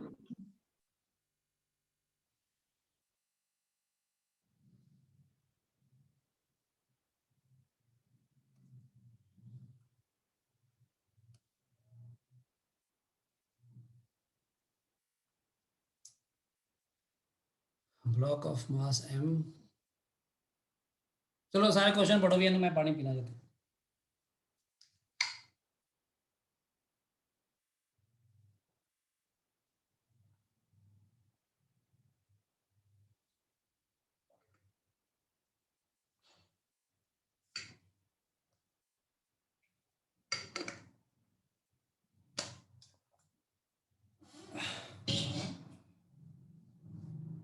देखो तो मैं एक शायद थ्योरी च भी कराया ਸੀ ਨਾ ਕਿ ਇਹ ਰਿਲੇਟਿਵ ਹੁੰਦਾ ਹੈ ਵਰਕ ਡਨ, ਹਨਾ। Yes sir. Yes sir. yes sir ਹੁਣ ਇੱਕ ਬੰਦਾ ਰੈਸਟ ਤੇ ਆ, ਹਨਾ, ਇਹਨੂੰ ਤਾਂ ਉਹੀ ਦਿਖੇਗਾ ਜੋ ਦਿਖ ਰਿਹਾ ਸੀ, ਹਨਾ, ਤੇ ਕਰਨਾ 10 ਸੈਕਿੰਡ ਚ ਪਤਾ ਕਰਨਾ। ਸੋ ਆ 500 ਮੀਟਰ 10 ਸੈਕਿੰਡ ਚ ਗਈ ਹੈ ਬੋਡੀ ਪਹਿਲਾਂ ਹੀ, ਤੇ 10 ਸੈਕਿੰਡ ਚ ਇਹਨੂੰ ਜੋ ਦਿਖ ਰਿਹਾ ਉਹ ਤਾਂ ਆਹੀ ਦਿਖ ਰਿਹਾ, ਤਾਂ ਫੋਰਸ ਇਨਟੂ ਡਿਸਪਲੇਸਮੈਂਟ ਸਿੱਧੀ ਕਰ ਦੋ ਬਸ, ਤੇ ਪਹਿਲੇ Yes sir. ਕਰਨਾ ਹੋਊਗਾ 50,000. ਬਸ। ਜਿਹੜਾ ਦੂਜਾ ਬੰਦਾ ਆ ਉਹ ਐਕਸਲਰੇਟ ਤਾਂ ਨਹੀਂ ਕਰ ਰਿਹਾ, ਪਰ ਯੂਨੀਫਾਰਮ ਵੈਲੋਸਿਟੀ ਨਾਲ ਚੱਲ ਰਿਹਾ। ਤਾਂ ਜੇ ਇਹ ਬੰਦਾ ਇੱਥੋਂ ਦੇਖ ਰਿਹਾ ਬਾਕਸ ਨੂੰ, ਇੱਥੇ ਬੰਦਾ ਇੱਥੋਂ ਦੇਖ ਰਿਹਾ, ਤੇ ਬੰਦਾ ਆਪ ਵੀ ਚੱਲ ਰਿਹਾ ਵਿਦ ਵੈਲੋਸਿਟੀ 10, ਤਾਂ ਇਹ 10 ਸੈਕਿੰਡ ਬਾਅਦ ਆਪ ਕਿੰਨੀ ਦੂਰੀ ਤੇ ਚੱਲ ਜਾਏਗਾ? 100 मीटर दूर. 100 meter ਮੀਟਰ ਤਾਂ ਇਹ ਆਪ ਹੀ ਤੁਰ ਪਿਆ ਇੱਥੇ ਨੂੰ, ਤੇ ਬਾਕਸ ਜਿਹੜਾ ਉਹ 500 ਮੀਟਰ ਤੁਰ ਗਿਆ। ਤਾਂ ਬਾਕਸ ਹੁਣ ਬਾਕਸ ਦੀ ਡਿਸਪਲੇਸਮੈਂਟ ਦੇ ਰਿਸਪੈਕਟ ਟੂ ਕਿੰਨੀ ਹੋਈ ਹੈ? 400 मीटर. 400 ਪਾ ਲਿਓ, ਫਿਰ 400 ਗੁਣਾ 100 ਕਰ ਦਿਓ। 40,000. हाँ मतलब वो आ जाएगा 40,000 जॉब्स। फिर उस तो बाद आएगा बंदा एक्सेलरेट हो रहा, जो तो बंदा एक्सेलरेट हो रहा तो 10 सेकंड कितनी दूर जाऊगा ये पता करना। u0 500 meter half at square Yes sir. 500, ले बंदा ही 500 चल गया, वो बंदा आप ही 500 तुर के इत्थे तक ब्लॉक भी 500 ही आया वा, वो बंदे दे विद रिस्पेक्ट टू ब्लॉक की है रास्ते ਤਾਂ ਉਹਦੇ ਲਈ ਵੀ ਵਰਕ ਡਨ ਕਿੰਨਾ ਆਏਗਾ? 0 ਸਿੰਪਲ ਜੀ ਗੱਲ ਹੈ। ਹਾਂਜੀ ਜਿਹੜਾ ਸੈਕਿੰਡ sir मैं ਐਵੇਂ ਕੀਤਾ ਸੀ ਕਿ ਜਿਹੜਾ ਉਹਦੀ ਮਤਲਬ ਬਲੌਕ ਦੀ ਹੋਵੇ ਵੈਲੋਸਿਟੀ ਹੈ ਉਹ 50 ਮੀਟਰ ਪਰ ਸੈਕਿੰਡ ਹੈ, ਤੇ ਨਾ ਜਿਹੜੀ ਪਰਸਨ ਦੀ 10 ਮੀਟਰ ਪਰ ਸੈਕਿੰਡ ਹੈ, ਤੇ ਨੈਟ ਵੈਲੋਸਿਟੀ ਜਿਹੜੀ ਹੋਊਗੀ ਉਹ 40 ਮੀਟਰ ਪਰ ਸੈਕਿੰਡ। ਐਵੇਂ ਕੀਤਾ ਸਰ ਮੈंने। ਠੀਕ ਹੈ, ਉਹ 10 ਸੈਕਿੰਡ ਉਹੀ ਆ ਗਿਆ 400। ਠੀਕ ਹੈ, ਤੇਰੀ ਗੱਲ ਬਿਲਕੁਲ ਠੀਕ ਹੈ। ਰਿਲੇਟਿਵ ਵੈਲੋਸਿਟੀ ਕੱਢ ਲਈ ਨਾ ਤੂੰ, ਰਿਲੇਟਿਵ ਵੈਲੋਸਿਟੀ ਇਹਦੀ ਵੈਲੋਸਿਟੀ ਕੱਢ ਕੇ ਇਹਦੀ ਰਿਲੇਟਿਵ ਕਰਤੀ ਤੂੰ, ਤੇ ਰਿਲੇਟਿਵ ਨਾਲ ਆ ਗਿਆ। ਠੀਕ ਹੈ ਨਾ, तो ਆਪਾਂ ਡਿਸਪਲੇਸਮੈਂਟ ਦੇ ਐਂਗਲ ਤੋਂ ਸਿੱਧੇ ਚਲੇ ਗਏ ਆ, ਕਿ ਡਿਸਪਲੇਸਮੈਂਟ ਨਾਲ ਚੱਲ ਰਹੇ ਸੀ ਆਪਾਂ। ਹਾਂਜੀ ਅਦਿਤੀ ਤੂੰ ਕੁਝ ਕਹਿ ਰਹੀ ਸੀ? sir थर्ड सुडो फोर्स ਨਾਲ ਕੀਤਾ ਸੀ ਮੈਂ। ਸਹੀ ਹੈ, ਸੁਡੋ ਫੋਰਸ ਨਾਲ ਵੀ ਕਰ ਸਕਦੇ ਨਾ ਸਰ? ਜਿਵੇਂ ਤੂੰ ਸ਼ੂਡੋ ਫੋਰਸ ਵਾਲਾ ਮਾਈਨਸ ਕਰਦਾ ਹੋਣਾ, ਜੋ ਸ਼ੂਡੋ ਫੋਰਸ ਪਿੱਛੇ ਨੂੰ ਲੱਗ ਰਿਹਾ ਉਹਨੂੰ। ਯੈਸ ਸਰ, ਨੈਟ ਫੋਰਸ 0 ਆ ਗਈ। ਮੈਂ ਵੀ ਇਹ ਕੀਤਾ ਸੀ। ਇਹ ਵੀ ਠੀਕ ਆ, ਇਹ ਵੀ ਠੀਕ ਹੈ। ਪਰ ਜਿਵੇਂ ਆਪਾਂ ਨੂੰ ਫੋਰਸ ਜਦੋਂ ਗਿਵਨ ਹੈ ਨਾ ਉਹਦਾ 100 ਨਿਊਟਨ, ਫੋਰਸ ਨੂੰ ਤਾਂ ਕੋਈ ਫਰਕ ਨਹੀਂ ਪੈਂਦਾ, ਡਿਸਪਲੇਸਮੈਂਟਸ ਨੂੰ ਫਰਕ ਪੈਂਦਾ ਰਿਲੇਟਿਵ ਮੋਸ਼ਨ ਨਾਲ, ਹੈ ਨਾ। ਤਾਂ ਰਿਲੇਟਿਵ ਮੋਸ਼ਨ ਦੇ ਥਰੂ ਜਾਓਗੇ ਤਾਂ ਉਹ ਜ਼ਿਆਦਾ ਬੈਟਰ ਹੈ। ਪਰ ਇਹ ਕਿ ਸ਼ੂਡੋ ਫੋਰਸ ਨਾਲ ਵੀ ਤੁਸੀਂ ਕੀਤਾ ਹੈ ਤਾਂ ਉਹਦਾ ਫਿਰ ਵਰਕ ਡਨ ਤੁਸੀਂ ਜਿਹੜਾ ਸ਼ੂਡੋ ਵਾਲਾ ਮਾਈਨਸ ਕਰ ਲਿਆ ਉਹ ਚੋਂ। Sir yes sir, net force 0 ਆ ਗਈ ਕਿਉਂਕਿ ਸ਼ੂਡੋ ਫੋਰਸ ਵੀ 100 ਨਿਊਟਨ ਲੱਗੂ। ਹਾਂ ਨਹੀਂ, ਸ਼ੂਡੋ ਫੋਰਸ 100 ਨਿਊਟਨ ਕਿਉਂ ਲੱਗੂਗੀ? ਹਾਂ ਠੀਕ ਹੈ, ਉਹਦਾ ਮਾਸ 10 ਹੈ ਤੇ ਐਕਸਲਰੇਸ਼ਨ ਵੀ 10 ਹੈ। ਠੀਕ ਹੈ ਠੀਕ ਹੈ ਠੀਕ ਹੈ ਠੀਕ ਹੈ। ਸੋ ਆ ਗੱਲ ਕਲੀਅਰ ਹੋ ਗਈ? Yes sir. ਅਗਲਾ ਸਵਾਲ ਹੁਣ ਆਪਾਂ ਦੇਖਦੇ ਹਾਂ ਕਿਵੇਂ ਕਰਾਂਗੇ। ਅਗਲਾ ਸਵਾਲ ਇੱਥੇ ਹੈ, 12ਵਾਂ ਕਰਨਾ ਹੈ ਵੀ। ਯੈਸ ਸਰ, ਹੋਇਆ ਨਹੀਂ। ਦੇਖੋ ਜਦੋਂ ਕੋਈ ਸਵਾਲ ਕਰਦੇ ਹੋ ਨਾ, ਸਿਰਫ ਉਹੀ ਸਵਾਲ ਨਹੀਂ ਕਰਨਾ ਹੁੰਦਾ ਆਪਾਂ, ਯਾਨੀ ਮੈਂ ਇਸ ਸਵਾਲ ਦੇ ਨਾਲ ਰਿਲੇਟਡ ਜਿਹੜੀ ਗੱਲਾਂ ਦੱਸਦਾ ਉਹ ਜ਼ਰੂਰੀ ਹੁੰਦੀਆਂ ਨੇ। ਇਹ ਇੱਕ ਸਵਾਲ ਤਾਂ ਇੱਕ ਸਵਾਲ ਆ, ਹਨਾ, ਆਪਾਂ ਮੈਥਡੋਲੋਜੀ ਸਿੱਖਣੀ ਹੁੰਦੀ ਹੈ। ਸੋ ਉਹ ਗੱਲ ਤੇ ਜ਼ਿਆਦਾ ਧਿਆਨ ਦਿਆ ਕਰੋ ਜੋ ਮੈਂ ਨਾਲ ਦੱਸਦਾ ਹਾਂ। ਸਭ ਤੋਂ ਪਹਿਲਾਂ ਤਾਂ ਹਮੇਸ਼ਾ ਗਿਵਨ ਇਨਫੋਰਮੇਸ਼ਨ ਤੋਂ ਜਿੱਥੇ ਤੱਕ ਤੁਸੀਂ ਪਹੁੰਚ ਸਕਦੇ ਹੋ ਉੱਥੇ ਤੱਕ ਪਹੁੰਚਿਆ ਕਰੋ, ਆਪਣੇ ਐਕਸਪ੍ਰੈਸ਼ਨ ਤੱਕ। ਬਾਅਦ ਚ ਸੋਚਣਾ ਸ਼ੁਰੂ ਕਰਿਆ ਕਰੋ ਕਿ ਇੱਥੇ ਫਸ ਗਿਆ, ਹੁਣ ਮੈਂ ਕੀ ਕਰਾਂ। 10 ਕਿਲੋਗ੍ਰਾਮ ਮਾਸ ਹੈ ਜੀ ਬੋਡੀ ਦਾ, एक्स एक्सिस along मूव कर दी है।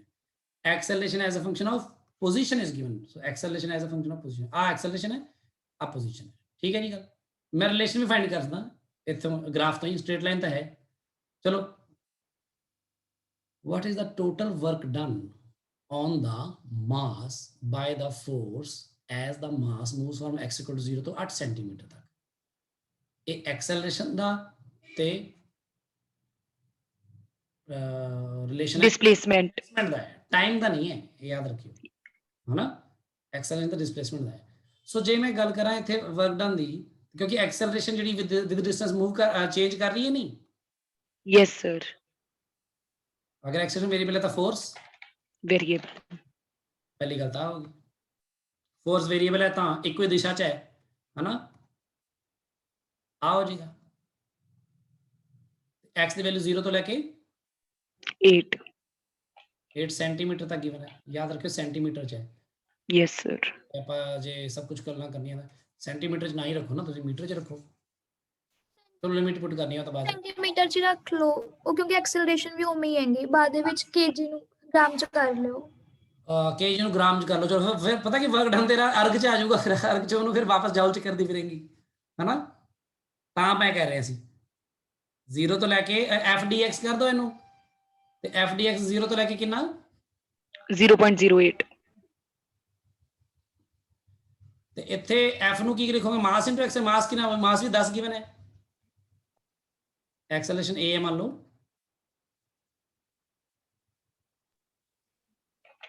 दस बार आ जाएगा a dx। a dx की वैल्यू तो मिल सकती है ग्राफ तो, किवें मिल सकती है। पहला मेरी गल नूं ध्यान नाल हुण समझो कि ਆਪਾਂ ग्राफ्स तो डायरेक्ट इन्फॉर्मेशन किवें कढदे हुंदे आ। ਤੁਸੀਂ ਪਹਿਲਾਂ ਕਾਈਨੇਮੈਟਿਕਸ ਕੀਤਾ ਇੱਕ ਕੰਮ ਕਿ ਜਦੋਂ वेलोसिटी टाइम ग्राफ बनता है, वेलोसिटी टाइम ग्राफ ते वेलोसिटी वेरिएबल होंदी है ऑब्वियसली ना। वेलोसिटी अगर कांस्टेंट होगी फिर तो आई ग्राफ बन जाएगा, स्ट्रेट इत्थे बन जाएगा ना। Yes sir. सो तुसी वेलोसिटी टाइम ग्राफ दे विच एरिया अंडर कर्व लेने हो जिहड़ी ओ की आंदी है, displacement. Displacement. So area under curve जे आंदी है कोई भी मर्जी होवे, डिस्प्लेसमेंट के बराबर आती कोई भी गिवन टाइम दे विच, है ना। ते यस सर। की हुंदा डिस्प्लेसमेंट दा, डिस्प्लेसमेंट दा फार्मूला बेसिकली की हुंदा है, वो v dt हुंदा ना। जिवें देखो वेलोसिटी की हुंदी dx by dt या फिर d यस सर।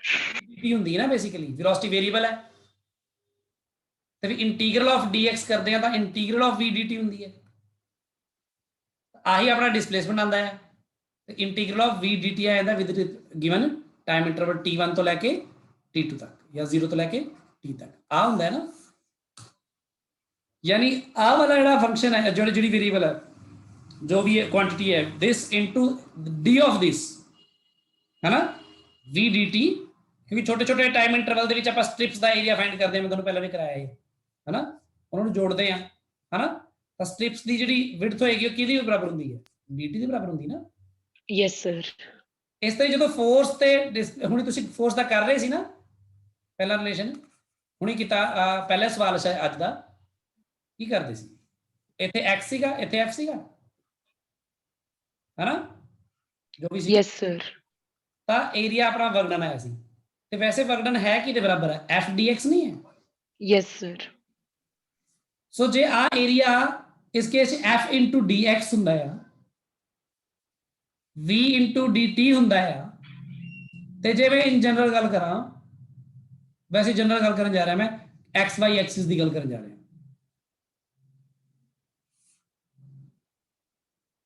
ਤੇ ਆ ਮੰਨ ਲਓ y ਹੈ, ਆ ਮੰਨ ਲਓ x ਹੈ, ਤੇ ਇਹਦੇ ਵਿੱਚ ਕੋਈ ਵੀ ਗ੍ਰਾਫ ਬਣਾ ਦਿੰਦਾ ਮੈਂ। ਆ ਪੁਆਇੰਟ ਆਪਣਾ x1 ਹੈ, ਆ ਪੁਆਇੰਟ ਆਪਣਾ x2 ਹੈ ਆਬਵੀਅਸਲੀ। ਤਾਂ ਆ ਜਿਹੜਾ ਏਰੀਆ ਆਏਗਾ ਇਸ ਨੂੰ ਮੈਥਮੈਟਿਕਲੀ ਲਿਖਾਂਗਾ ਕਿਵੇਂ ਇੰਟੀਗਰਲ ਫਾਰਮ ਚ? ਐ ਲਿਖਾਂਗਾ ਨਾ ਕਿ ਨਹੀਂ? yes sir, ਦੱਸੋ ਕਲੀਅਰ ਹੈ ਗੱਲ?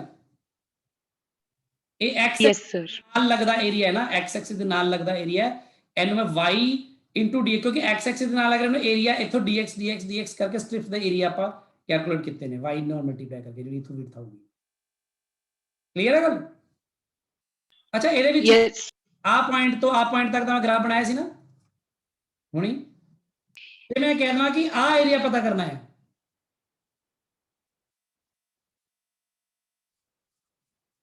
ਵੀ ਇਹਦਾ ਕਿਹਦੇ ਨਾਲ ਏਰੀਆ ਪਤਾ ਕਰਨਾ? y ਐਕਸਿਸ ਦੇ ਨਾਲ, ਹਨਾ?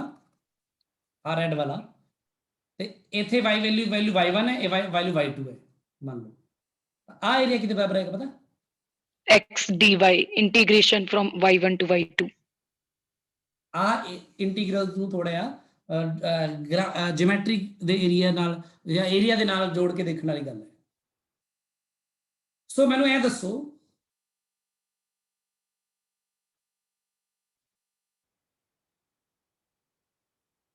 ਸਵਾਲ ਕਿਤੇ ਚਲਾ ਗਿਆ, ਉੱਪਰ ਰਹਿ ਗਿਆ, ਆ ਰਿਹਾ।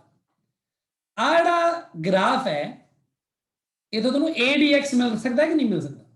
yes sir, Yes, sir. Acceleration ਹੈ ਤਾਂ DX ਹੈ, ਸੋ ਉਹ ਕੀ ਹੋਏਗਾ? triangle ਦਾ area ਤੇ ਸਿੱਧਾ ਹੀ ਏਰੀਆ ਕੈਲਕੂਲੇਟ ਕਰ ਦੋ ਨਾ, ਤੇ ਹਾਫ ਇਨਟੂ ਬੇਸ ਕਿੰਨਾ 0.08 08 into 20 ਇਨਟੂ ਕਿੰਨਾ 20 20 ਨਹੀਂ, अब मीटर पर सेकंड yes sir, 20 by 100 20/100 है ना? yes sir, कोई नहीं, ये तो कन्वर्शन ही है, ठीक है। ਤੇ ਕਿੰਨਾ ਆ ਗਿਆ ਇਹ 2 ਤੇ ਗਿਆ 10 1 0 0 ਇਹਦੇ ਕਰਕੇ ਆ 10 ਨਾਲ 10 ਗਿਆ 0.08 ਆ ਗਿਆ ਆਨਸਰ ਦੇਖਿਓ। yes sir, इतना ही है। ਸੋ ਮੈਂ ਕਹਿ ਰਿਹਾ ਕਿ ਜੇ ਆਪਾਂ ਨੂੰ ਗ੍ਰਾਫਸ ਨੂੰ ਦੇਖ ਕੇ ਜਾਣਕਾਰੀ ਕੱਢਣੀ ਸਿੱਧੀ ਆਂਦੀ ਹੋਏਗੀ ਹਨਾ, ਤਾਂ ਆਪਾਂ ਬਹੁਤ ਆਰਾਮ ਨਾਲ ਕਰ ਲਾਂਗੇ ਕੰਮ। ਇਹੀ ਜੇ ਆ ਚੀਜ਼ਾਂ ਦਾ ਮਤਲਬ ਪਤਾ ਹੋਏਗਾ, ਗ੍ਰਾਫ ਗਿਵਨ ਹੈ ਸਾਹਮਣੇ, ਤਾਂ ਕਿਉਂ ਆਪਾਂ ਲੰਬੇ ਚੱਕਰ ਚ ਪਵਾਂਗੇ ਹਨਾ। ਇੱਕ ਤਾਂ ਆ ਆਸਪੈਕਟ ਹੋ ਗਿਆ ਇਹਦਾ, ਜਿਹੜਾ ਮੈਂ ਗ੍ਰਾਫ ਨੂੰ ਪੜਨ ਦਾ ਦੱਸਿਆ ਤੁਹਾਨੂੰ। ਯੋਗੇਸ਼ ਪਤਾ ਲੱਗੀ ਤਾਂ ਗੱਲ? ਹਿਮਾਨੀ, ਯੋਗੇਸ਼? ਹਾਂਜੀ ਸਰ ਮੈਂ ਕੁਐਸਚਨ ਨਾ ਮੈਂ ਕੀਤਾ ਸੀ ਕਿ ਐਕਸਲਰੇਸ਼ਨ ਦਾ ਫੰਕਸ਼ਨ ਕੱਢ ਲਿਆ 2x + x/2, ਬਸ ਫਿਰ ਉਸ ਪੁੱਟ ਕਰਤਾ a ਦੀ ਜਗ੍ਹਾ ਤੇ। ਐਗਜ਼ੈਕਟਲੀ, ਤੂੰ ਇੰਟੀਗਰਲ ਹੀ ਕਰਦਾ ਹੋਣਾ ਫਿਰ ਤਾਂ ਸਿੱਧਾ ਹੀ। ਹਾਂਜੀ ਸਰ, ਹਾਂਜੀ ਵੈਰੀ ਗੁੱਡ। ਦੇਖੋ ਵੀ ਇਹਨੇ ਕੀ ਕੀਤਾ, ਇਹਨੇ ਐਕਸਲਰੇਸ਼ਨ ਦਾ ਰਿਲੇਸ਼ਨ ਕੱਢ ਲਿਆ ਇਹਦੇ ਨਾਲ x ਨਾਲ ਨਾ। ਕਿਵੇਂ? ਸਰ 2x/x/2 ਆ ਗਿਆ, 2x + x/2। ਹਾਂ ਕਿਵੇਂ ਕਿੰਨਾ ਕਿ ਜਦੋਂ x2 ਹੈ ਉਦੋਂ a 5 ਹੈ, ਜਦੋਂ x4 ਹੈ ਤਾਂ a 10 ਹੈ, ਐਵੇਂ ਕਰਕੇ। ਅੱਛਾ ਤੂੰ ਸਿੱਧਾ ਐਵੇਂ ਕਰ ਲਿਆ, ਬਹੁਤ ਵਧੀਆ। ਚਲੋ ਇਹ ਬੜਾ ਸਿੱਧਾ ਹੀ, ਮਤਲਬ ਉਹਦੇ ਨਾਲ ਉਹਦੀ ਵੇਰੀਏਸ਼ਨ ਨੂੰ ਚੈੱਕ ਕਰ ਲਿਆ ਤੂੰ ਹਨਾ। ਹਾਂਜੀ ਸਰ। सर वो रिलेशन निकालना दस दो। ਪਰ ਹੁਣ ਕਈ ਵਾਰ ਐ ਮੰਨ ਲਓ ਹੁਣ ਐ ਹੁੰਦਾ ਤੇ ਐ ਹੁੰਦਾ ਤੇ ਫਿਰ ਐ ਹੁੰਦਾ ਤੇ ਐ ਹੁੰਦਾ, ਫਿਰ ਹਿਮਾਨੀ ਕੀ ਕਰਦੀ ਤੂੰ? ਤੁਹਾਡੇ ਵਾਲਾ ਮੈਥਡ ਲਾਉਂਦੀ ਹੈ ਸਰ, ਮੈਂ ਤੁਹਾਡੇ ਵਾਲਾ ਮੈਥਡ ਲਾਉਂਦੀ। ਹਾਂ ਮੈਂ ਤੈਨੂੰ ਉਹੀ ਕਹਿ ਰਿਹਾ, ਮੈਂ ਤੈਨੂੰ ਸਿਰਫ ਇਹੀ ਦੇਖ, ਪਹਿਲੀ ਗੱਲ ਤਾਂ ਤੂੰ ਜੋ ਇੱਥੇ ਕੀਤਾ ਬਹੁਤ ਸਹੀ ਕੀਤਾ, ਪਰ ਮੈਂ ਕਹਿ ਰਿਹਾ ਅਗਰ ਇਸ ਤਰ੍ਹਾਂ ਹੋ ਜਾਂਦਾ ਤਾਂ ਫਿਰ ਤੈਨੂੰ ਪ੍ਰੋਬਲਮ ਆਇਆ ਨਹੀਂ ਸੀ ਅੱਗੇ ਜਾ ਕੇ ਹਨਾ। ਐ ਕਰਕੇ ਫਿਰ ਤੈਨੂੰ ਸਿੱਖਣਾ ਚਾਹੀਦਾ ਸੀ ਕਿ ADX ਦਾ ਮਤਲਬ ਕੀ ਬਣਦਾ ਹੈ। ਉਹ ਆ ਰਹੀ ਹੈ ਸਾਹਮਣੇ ਤਾਂ ਉਹ ਕੱਢ ਲਵਾਂ। ਤੇ ਹੁਣ ਯੋਗੇ ਨੇ ਵੈਭਵ ਨੇ ਇੱਕ ਚੀਜ਼ ਪੁੱਛੀ ਹੈ, ਸੁਣੀ ਸਾਰਿਆਂ ਨੇ ਕੀ ਕਹਿ ਰਹੇ ਹੋ? Yes sir. ਕਿਵੇਂ ਕੱਢਦੇ ਆ? ਸੋ ਇਹਦੇ ਲਈ ਮੈਂ ਥੋੜੀ ਜਿਹੀ ਬੇਸਿਕ ਗੱਲ ਦੱਸ ਦਿੰਦਾ ਤੁਹਾਨੂੰ ਸਾਰਿਆਂ ਨੂੰ। ਮੈਡੀਕਲ ਵਾਲਿਆਂ ਨੂੰ, ਨਾਨ ਮੈਡੀਕਲ ਵਾਲਿਆਂ ਨੂੰ ਤਾਂ ਹੁਣੇ ਪੂਰੀ ਮੈਥ ਵਿੱਚ ਹੀ ਸਿੱਖੋਗੇ ਕਿ ਸਟ੍ਰੇਟ ਲਾਈਨ ਦੀ ਇਕੁਏਸ਼ਨ ਕਿਵੇਂ ਹੁੰਦੀ ਹੈ। ਦੇਖੋ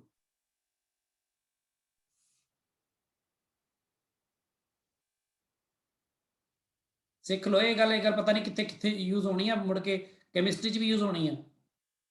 ਗ੍ਰਾਫ ਪੜ੍ਹਨੇ ਆਉਣੇ ਚਾਹੀਦੇ ਤੁਹਾਨੂੰ ਫਿਜ਼ੀਕਲ ਕੈਮਿਸਟਰੀ 'ਚ, ਸਾਰੇ ਮੈਡੀਕਲ ਵਾਲੇ ਬੱਚਿਆਂ ਨੂੰ ਵੀ, ਤੇ ਨਾਨ ਮੈਡੀਕਲ ਵਾਲੇ ਵੀ। ਸੁਣੋ ਆਪਾਂ ਕਿਹੜਾ ਹਲੇ ਸਾਰਾ ਕੁਝ ਕਰ ਲਿਆ ਨਾ ਉੱਥੋਂ।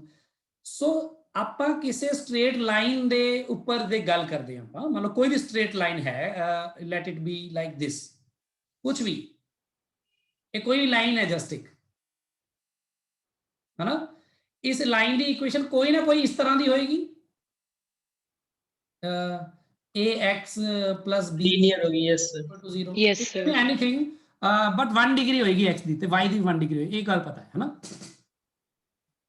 ਤੇ c ਹੋ ਸਕਦਾ ਹੈ ਕੁਝ ਜਾਂ c ਨਹੀਂ ਵੀ ਹੋ ਸਕਦਾ ਅਗਰ origin ਤੋਂ ਪਾਸ ਕਰਦੀ ਹੁੰਦੀ ਤਾਂ, ਪਰ ਇੱਥੇ ਜਦੋਂ ਨਹੀਂ ਪਾਸ ਕਰ ਰਹੀ, ਇਸ ਤਰ੍ਹਾਂ ਕੋਈ ਵੀ ਲਾਈਨ ਹੋ ਸਕਦੀ ਹੈ। तो ਕਹਿੰਦੇ ਕੋਈ ਵੀ ਲਾਈਨ ਦੀ ਇਕੁਏਸ਼ਨ ਕਿਵੇਂ ਪਤਾ ਲੱਗਦੀ ਹੈ, ਤੇ ਕਹਿੰਦੇ ਲਾਈਨ ਦੀ ਇਕੁਏਸ਼ਨ ਦੋ ਤਰ੍ਹਾਂ ਪਤਾ ਲੱਗ ਸਕਦੀ ਹੈ। किसी भी लाइन की इक्वेशन दो तरह पता लग सकती है। योगेश सुन रहे हो तुम? हाँ जी सर। मैं लाइन की इक्वेशन दस रहा इन्हों पिछले नाल जोड़ के ना देखी, जस्ट मैं वैसे दस रहा कि कोई एक लाइन है, एक्स एक्सिस आया, वाई एक्सिस आया, एक्स वाई प्लेन के ऊपर एक लाइन ड्रॉ की हुई, बस उस लाइन की इक्वेशन दसो। मैं क्या देखो जी ऐ कोई हवा विच थोड़ी दसूंगा इक्वेशन, तुसीं मैनूं कोई जानकारी तो दो। कोई भी लाइन की यूनीक इक्वेशन जदों तक उस लाइन के बारे तुसीं कोई जानकारी नहीं दिंदे नहीं लिखी जा सकती, ये गल पक्की है। समझ लगी सारिआं नूं? Yes, sir.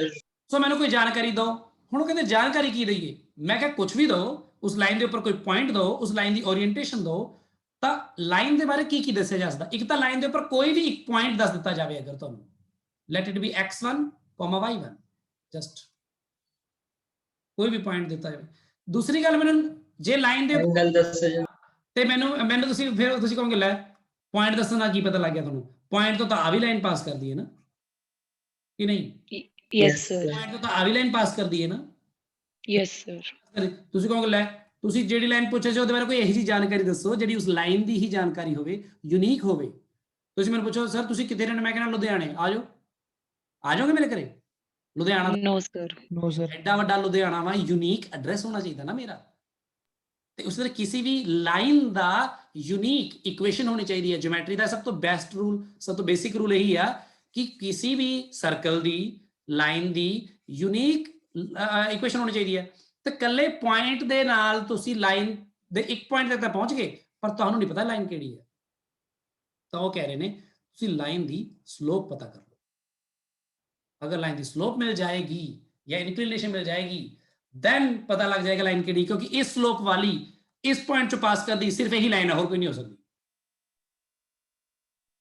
ਕਿਉਂਕਿ ਅਗਰ ਇਸ ਦੇ ਵਿੱਚੋਂ ਕੋਈ ਹੋਰ ਲਾਈਨ ਪਾਸ ਕਰਨ ਦੀ ਕੋਸ਼ਿਸ਼ ਕਰੇਗੀ ਇਸ ਦੇ ਵਿੱਚੋਂ ਹੀ, ਤਾਂ ਉਹਦੀ ਸਲੋਪ डिफरेंट हो जाएगी नहीं? Yes, sir. Yes, कोई sir. और लाइन अगर इस दे विचों पास करने की कोशिश करेगी तो ਉਹਦੀ ਸਲੋਪ ਡਿਫਰੈਂਟ ਹੋ ਜਾਏਗੀ ਕਿ ਨਹੀਂ? Yes, sir. ਤਾਂ ਇੰਨੀ ਸਲੋਪ ਵਾਲੀ ਤੇ ਇਸ ਪੁਆਇੰਟ ਚੋਂ ਪਾਸ ਕਰਦੀ ਹੋਈ ਸਿਰਫ ਇੱਕ ਯੂਨੀਕ ਲਾਈਨ ਹੀ ਹੋ ਸਕਦੀ ਹੈ, ਹੈਨਾ? ਸੋ Yes, sir. ਮਤਲਬ ਮੈਨੂੰ ਚਾਹੀਦੀ ਹੈ ਤਾਂ ਮੈਂ ਪਤਾ ਕਰ ਸਕਦਾ ਹਾਂ। ਸੋ ਮੈਂ ਪਤਾ ਕਰਦਾ ਹਾਂ ਕਿਵੇਂ, ਦੇਖੋ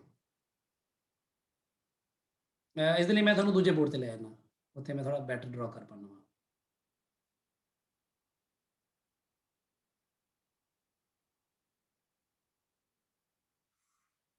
ਕਿਉਂਕਿ ਕੁਐਸਚਨ ਦੇ ਵਿੱਚ ਕੋਈ ਗ੍ਰਾਫ ਨੂੰ ਰੀਡ ਕਰਨਾ ਕੋਈ ਬਹੁਤ ਛੋਟੀ ਗੱਲ ਨਹੀਂ ਹੈ, ਬਹੁਤ ਇੰਪੋਰਟੈਂਟ ਗੱਲ ਹੈ। ਜਿਸ ਨੂੰ ਆਂਦਾ ਹੈ ਉਹ ਬਹੁਤ ਸਾਰੀ ਚੀਜ਼ਾਂ ਲਈ ਬੱਚਾ ਖੁੱਲ ਜਾਂਦਾ ਹੈ। ਸੋ ਮੈਂ ਇੱਥੇ ਕਹਿ ਰਿਹਾ ਆ ਐਕਸ ਐਕਸਿਸ ਹੈ, ਆ ਜਨਰਲੀ ਵਾਈ ਐਕਸਿਸ ਹੈ, ਤੇ ਇਹਦੇ ਵਿੱਚ ਕੋਈ ਇੱਕ ਲਾਈਨ ਹੈ, कोई भी लाइन मैं ड्रॉ कर लेना, लेट इट बी दिस, कोई भी लाइन हो सकती है, कोई भी लाइन। तो इस लाइन के बारे में गिवन इन्फॉर्मेशन केड़ी होनी चाहिए, दो इन्फॉर्मेशन गिवन होनी चाहिए। सो ए टाइप 1 कराने जा रहा हूं मैं। इस लाइन की इक्वेशन की कहते हैं 1 पॉइंट कॉमा स्लोप फॉर्म। मैं लिखवाने जा रहा है 1 पॉइंट स्लोप, मतलब कि गिवन है 1 पॉइंट गिवन है ते स्लोप गिवन, Slope given है. स्लोप यानी कि इंक्लिनेशन गिवन है या स्लोप गिवन, तुहानू पता है आ थीटा जिहड़ा है tan थीटा गिवन है, कहंदा भाव, ठीक है, ए गिवन है। ते 1 पॉइंट फॉर्म मतलब 1 पॉइंट गिवन, कोई भी पॉइंट x1 y1 ਇਹਦੇ ਉੱਪਰ गिवन है, मान लो आ गिवन है, ठीक है गल। कोई भी पॉइंट कितने भी बना लिया मैं, तो कहते हैं लाइन की इक्वेशन लिखो। लाइन की इक्वेशन लिखन तो की मतलब होता है कि लाइन के ऊपर कोई भी जनरल पॉइंट ले लो एक्स वाई, कोई भी पॉइंट, ते उस इत्थे ले लो, कोई किते भी ले लो एक्स वाई, आ जनरल पॉइंट है भी, ये वेरी कर सकते, किते भी हो सकते थे जिथे मर्जी हो सकता है, मैं जनरल पॉइंट है। इस एक्स ते वाई विच रिलेशन ही तो होंदा है ना लाइन इक्वेशन। Yes, sir. जिवें ax + by + c, फिर जो मर्जी एक्स वाई पुट करी जाओ, तो ਆਪਾਂ ਇਹ x ਤੇ y ਚ ਰਿਲੇਸ਼ਨ ਦੇਖਣਾ ਹੁੰਦਾ। ਬਸ ਆਪਾਂ ਇਹ ਕਰਦੇ ਆ, ਇਸ x ਤੇ y ਆ ਜਨਰਲ ਪੁਆਇੰਟ ਮੰਨ ਲਿਆ x y, ਇਹਨੂੰ ਲੈ ਕੇ ਨਾ ਐ ਡਰਾ ਕਰ ਲਓ ਇਸ ਤਰ੍ਹਾਂ, ਤੇ ਤੁਸੀਂ ਇਹਦੀ ਸਲੋਪ ਫਾਈਂਡ ਕਰ ਸਕਦੇ ਹੋ ਇਹਨਾਂ ਦੋਨੋਂ ਪੁਆਇੰਟਸ ਨੂੰ ਯੂਜ਼ ਕਰਕੇ। ਇੱਕ ਤਾਂ ਆਪਣਾ ਪੁਆਇੰਟ ਗਿਵਨ ਹੈ, ਇੱਕ ਆਪਾਂ ਨੂੰ ਆਪ ਦਾ, ਕਿਉਂਕਿ ਆ ਕੀ ਆ ਜਾਏਗਾ, ਠੀਕ ਹੈ। ਤਾਂ ਤੁਸੀਂ ਦੱਸੋ ਫਿਰ tan ਥੀਟਾ ਕੀ ਆਏਗਾ। tan ਥੀਟਾ ਨੂੰ ਆਪਾਂ m ਸਲੋਪ ਵੀ ਕਹਿ ਦਿੰਦੇ ਹਾਂ, m ਸਿੱਧਾ ਗਿਵਨ ਹੁੰਦਾ ਕੀ ਆ ਜਾਏਗਾ, ਦੱਸੋ ਫਿਰ tan theta y by y minus on x minus x tan x1 x1 ਤੇ tan ਥੀਟਾ ਗਿਵਨ ਹੈ ਆਪਾਂ ਨੂੰ m, ਤਾਂ basically y minus y1 is equal to m times x minus x1. So this is the 1 point slope form of the line. Sir intercept किसे कहते हैं? Intercept यहाँ पर मैं नहीं कह रहा ना, अभी मैं बताऊंगा इंटरसेप्ट फॉर्म। Okay sir. अभी वैसे भी बता रहा हूँ, एक पॉइंट तुझे गिवन था और तुझे स्लोप गिवन थी, तो तूने उसको यूज कर लिया। Yes sir. okay. मैं अगर इसी चीज को यूज करूँ यहाँ पर, देखो कोई नहीं, आप पूरे उतना कर दें, मुझे इन्हों कर ही रहे हैं सबर नाल। देखो अब तो ये देख ले, मान लो ये लाइन है,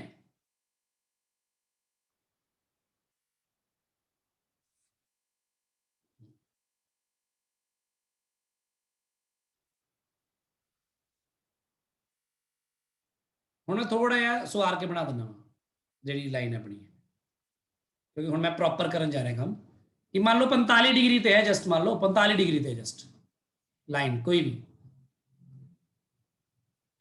ਤੇ ਇਹ ਜਿਹੜੇ ਪੁਆਇੰਟ ਚੋਂ ਪਾਸ ਕਰ ਰਹੀ ਹੈ ਉਹ ਪੁਆਇੰਟ ਮੰਨ ਲਓ ਕੁਝ ਵੀ, ਲੈਟ ਇਟ ਬੀ 3 2 ਹੈ, ਕੁਝ ਵੀ 45 डिग्री ਤੇ ਹੈ ਤੇ 3 2 ਤੇ ਹੈ, ਤਾਂ ਹੁਣ ਇਹ 45 डिग्री ਹੈ। ਹੁਣ ਤੁਸੀਂ ਲਾਈਨ ਦੀ ਕੋਈ ਸਿੱਧੇ ਹੀ ਲਿਖੋਗੇ, ਕੀ ਲਿਖੋਗੇ, y minus y1 यानी गिवन पॉइंट ਦਾ ਵਾਲਾ y ਵਾਲਾ is equal to slope 1, that is 1, x minus 3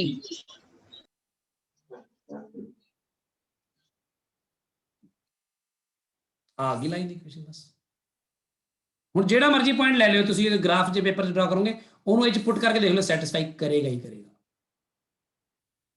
ਇਹਨੂੰ ਕਹਿੰਦੇ 1 ਪੁਆਇੰਟ ਫਾਰਮ। ਤੇ ਉਸ ਤੋਂ ਬਾਅਦ ਜਿਹੜੀ ਦੂਸਰੀ ਹੁੰਦੀ ਹੈ ਉਹ ਹੁੰਦੀ ਹੈ 2 ਪੁਆਇੰਟ ਫਾਰਮ। ਦੇਖੋ ਉਹ ਹੋਰੀਜ਼ੋਨਲ ਸਲੋਪ ਦੀ ਲੋੜ ਹੀ ਨਹੀਂ ਹੁੰਦੀ। 2 ਪੁਆਇੰਟ ਫਾਰਮ ਦਾ ਮਤਲਬ ਹੈ ਉਹ ਕਹਿ ਰਹੇ ਅਗਰ ਕੋਈ ਵੀ ਇਕੁਏਸ਼ਨ ਤੁਸੀਂ ਡਰਾ ਕਰਨੀ ਹੈ ਲਾਈਨ ਦੀ, ਸਟ੍ਰੇਟ ਲਾਈਨ, ਇਸ ਤੋਂ ਬਾਅਦ ਮੈਂ ਸਿੱਧਾ ਉਸ ਕੁਐਸਚਨ ਤੇ ਆ ਜਾਊਂਗਾ ਹਿਮਾਨੀ ਵਾਲੇ ਤੇ ਉਹ ਕਹਿੰਦੇ ਤੁਸੀਂ ਕੋਈ ਵੀ ਲਾਈਨ ਅਗਰ ਡਰਾ ਕਰਨੀ ਹੈ, ਜਿਹੜੀ ਲਾਈਨ ਇਸ ਤਰ੍ਹਾਂ ਦੀ ਹੈ ਕਿ ਸਾਨੂੰ ਸਲੋਪ ਨਹੀਂ ਗਿਵਨ, ਪਰ ਸਾਨੂੰ ਉਸ ਲਾਈਨ ਦੇ ਉੱਪਰ 2 ਪੁਆਇੰਟ ਗਿਵਨ ਹੈ। ਜਿਵੇਂ ਇੱਕ ਪੁਆਇੰਟ ਤਾਂ ਗਿਵਨ ਹੈ ਸਾਨੂੰ x1, y1, ਇੱਕ ਗਿਵਨ ਹੈ ਸਾਨੂੰ ਮੰਨ ਲਓ x2, y2, ਆ ਫਿਕਸ ਪੁਆਇੰਟ ਗਿਵਨ ਹੈ।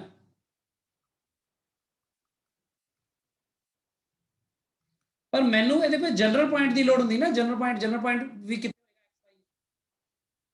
ਠੀਕ ਹੈ। ਤਾਂ ਜਨਰਲ ਪੁਆਇੰਟ ਮੈਂ ਇਹ 'ਚ xy ਕਿਸੇ ਵੀ ਜਗ੍ਹਾ ਲੈ ਸਕਦਾ ਹਾਂ ਤੇ ਆਪਣਾ ਉਹ ਕੰਮ ਕਰ ਸਕਦਾ ਹਾਂ। ਜਿਵੇਂ ਜਨਰਲ ਪੁਆਇੰਟ ਮੈਂ ਲੈ ਲਵਾਂ, ਮੰਨ ਲਓ ਇੱਥੇ xy ਇੱਥੇ ਲੈ ਲਵਾਂ, ਮੈਂ ਇੱਥੇ ਕਿਤੇ ਵੀ ਵਿੱਚ ਲੈ ਲਓ ਭਾਵੇਂ ਜਿੱਥੇ ਮਰਜ਼ੀ, ਆ xy ਜਨਰਲ ਪੁਆਇੰਟ ਹੈ ਮੇਰਾ। ਹੁਣ xy ਨੂੰ ਲੈ ਕੇ ਜਿਹੜੇ ਮਰਜ਼ੀ ਪੁਆਇੰਟ ਨਾਲ ਸਲੋਪ ਨਿਕਾਲ ਸਕਦੇ ਹੋ ਤੁਸੀਂ, ਕੀ ਨਿਕਲੇਗੀ, ਆਈ ਨਿਕਲੇਗੀ। yes sir ਗਿਵਨ ਪੁਆਇੰਟ ਨੇ ਉਹਨਾਂ ਤੋਂ ਵੀ ਸਲੋਪ ਨਿਕਲ ਸਕਦੀ ਹੈ, ਕਿਉਂਕਿ ਆ ਤਾਂ ਸਿੱਧੇ ਗਿਵਨ ਹੈ, ਆ ਸਭ ਕੁਝ ਗਿਵਨ ਹੈ, y2 minus y1, x2 minus x1, ਹੈ ਨਾ। ਤਾਂ ਫਿਰ ਤੁਹਾਡੀ ਸਲੋਪ ਕੀ ਹੈ ਕਿ y minus y1 ਤੇ y2 minus y1 over x2 minus x1 into x minus x1, ਯਾਨੀ ਸਲੋਪ ਦੀ ਜਗ੍ਹਾ ਤੇ 2 ਪੁਆਇੰਟਸ ਤੋਂ ਸਲੋਪ ਆਪਣੇ ਆਪ ਨਿਕਲ ਜਾਂਦੀ ਹੈ ਇਸ ਤਰ੍ਹਾਂ। ਤੇ ਇਸੇ ਤਰ੍ਹਾਂ ਆਪਾਂ ਨੂੰ ਕਿਸੇ ਕੋਈ ਵੈਕਟਰ ਦੇ, ਜਿਵੇਂ ਡਿਸਪਲੇਸਮੈਂਟ ਵੈਕਟਰ ਨੇ ਫਾਈਂਡ ਕਰਦੇ y2 minus y1 and x2 minus x1, ਤਾਂ ਉਸ ਵੈਕਟਰ ਦੇ ਬਾਰੇ, ਉਹਦੀ ਵੈਕਟਰ ਦੀ ਇਨਕਲੀਨੇਸ਼ਨ ਵੀ ਪਤਾ ਲੱਗਦੀ ਹੈ ਕਿ ਜਿਵੇਂ 2 ਪੁਆਇੰਟ ਨੇ, ਮੰਨ ਲਓ ਆ ਵਾਲਾ x1 y1 ਹੈ, ਆ x2 y2 ਹੈ ਨਾ, ਤਾਂ ਤੁਹਾਨੂੰ ਪਤਾ ਕਿ ਆ ਕੀ ਹੋਏਗਾ, ਇਹ ਹੋਏਗਾ x2 minus x1 times i cap, ਇਹ y2 minus y1 times j cap, ਤੇ ਤੁਹਾਡਾ ਅਸਲੀ ਵੈਕਟਰ ਕੀ ਹੋਏਗਾ, ਉਹ ਆਵੇਗਾ। ਤਾਂ ਤੁਹਾਨੂੰ ਆ ਇਨਕਲੀਨੇਸ਼ਨ ਦਾ tan ਥੀਟਾ ਹੀ ਪਤਾ ਲੱਗਿਆ ਨਾ, y2 minus y1 over x2 minus x1, ਤਾਂ ਆ ਆਪਾਂ ਨੂੰ ਇੱਥੋਂ ਸਲੋਪ 2 ਪੁਆਇੰਟ ਫਾਰਮ ਤੋਂ ਮਿਲ ਜਾਂਦੀ ਹੈ। ਹੁਣ ਆਪਾਂ ਦੇਖਦੇ ਹਾਂ ਕਿ ਹਿਮਾਨੀ ਵਾਲਾ ਜਿਹੜਾ ਕੁਐਸਚਨ ਸੀ, ਜਿਹੜਾ ਉਹਨੇ ਕੀਤਾ ਇਸ ਤਰ੍ਹਾਂ,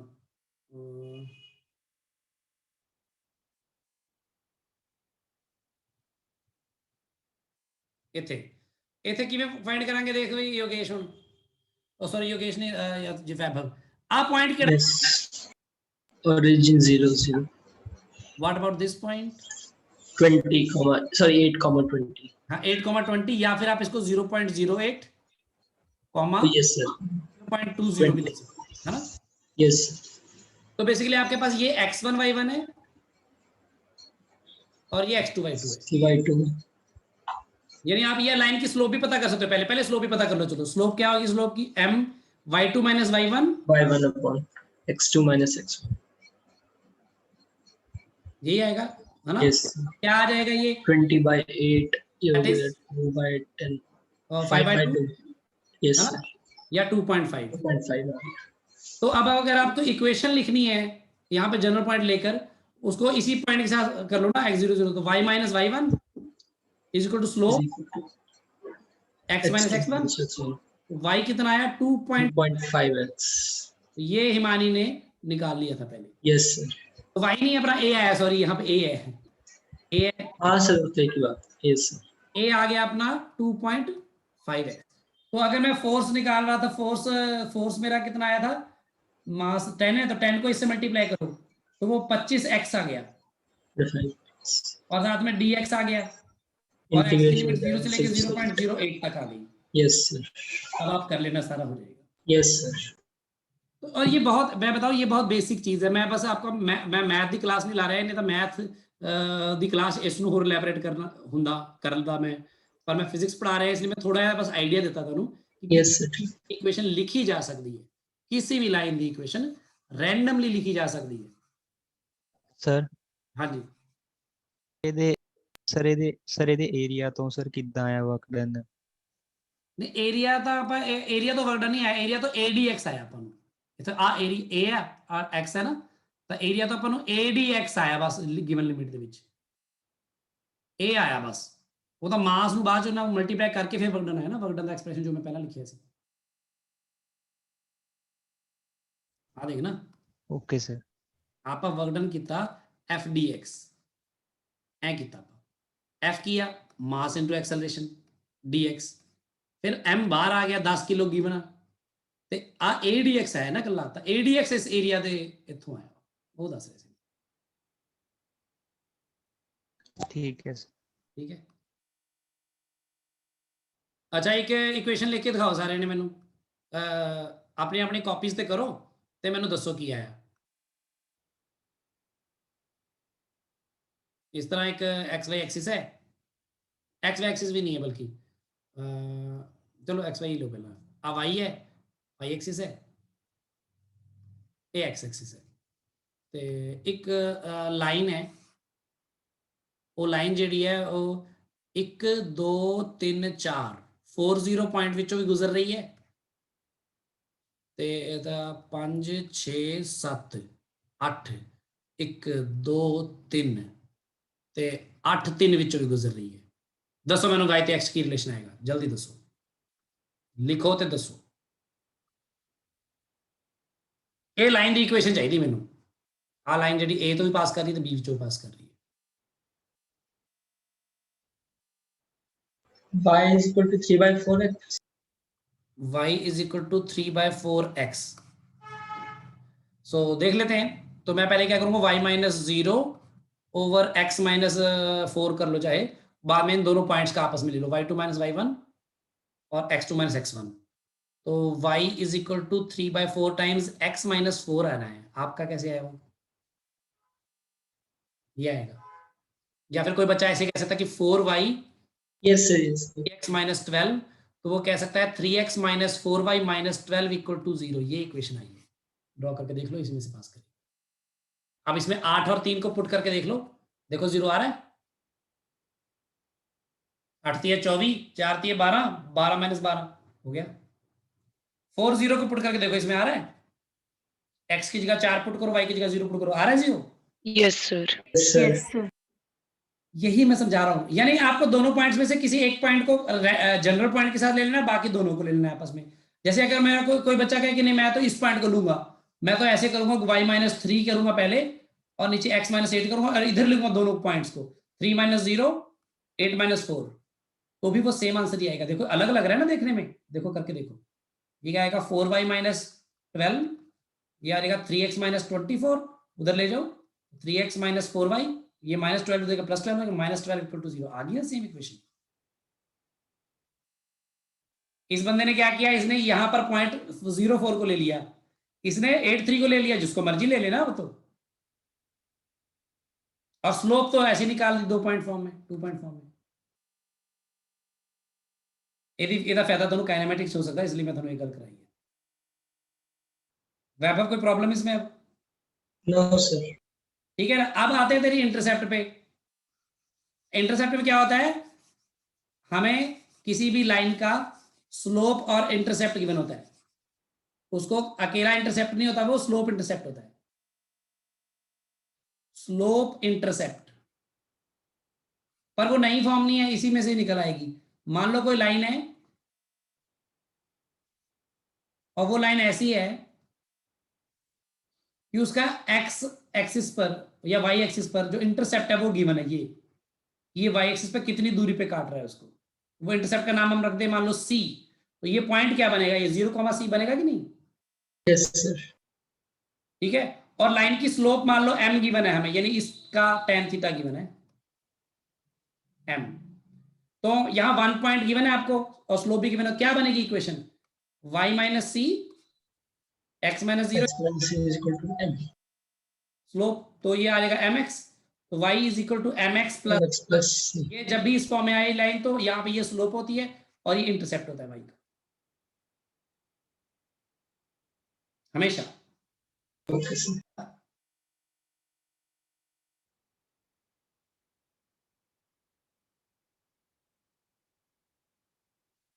जैसे मैं अभी बता रहा था, हाँ चले गया वो, चलो क्लियर होगी गल? Yes sir. यस तो जे मैं ਤੁਹਾਨੂੰ ਵੈਸੇ ਕਹਾਂ ਕਿ ਮੈਨੂੰ ਤੁਸੀਂ ਕੋਈ ਵੀ ਲਾਈਨ ਹੈ ਉਹਨੂੰ ਇਸ ਫਾਰਮ 'ਚ ਲਿਆ ਕੇ ਦਿਖਾਓ, ਜਾਂ ਕਈ ਵਾਰ ਕਿਸੇ ਲਾਈਨ ਦੇ ਦੋਨੋਂ ਇੰਟਰਸੈਪਟ ਵੀ ਗਿਵਨ ਹੁੰਦੇ ਆ, ਕਈ ਵਾਰ ਪਤਾ ਕਿ ਲਾਈਨ ਐਵੇਂ ਗਿਵਨ ਹੁੰਦੀ ਹੈ, ਦੇਖੋ ਕੱਢਣਾ ਹੀ ਹੁੰਦਾ ਆ, ਕਿਸੇ ਲਾਈਨ ਦੇ ਤੁਹਾਨੂੰ ਐ ਗਿਵਨ ਹੈ ਲਾਈਨ, ਜ਼ਰੂਰ ਥੋੜੀ ਇਸ ਤਰ੍ਹਾਂ ਲਾਈਨ ਗਿਵਨ ਹਮੇਸ਼ਾ ਇਸ ਤਰ੍ਹਾਂ ਗਿਵਨ ਹੋ ਸਕਦੀ ਹੈ ਕਿ ਦਿਸ।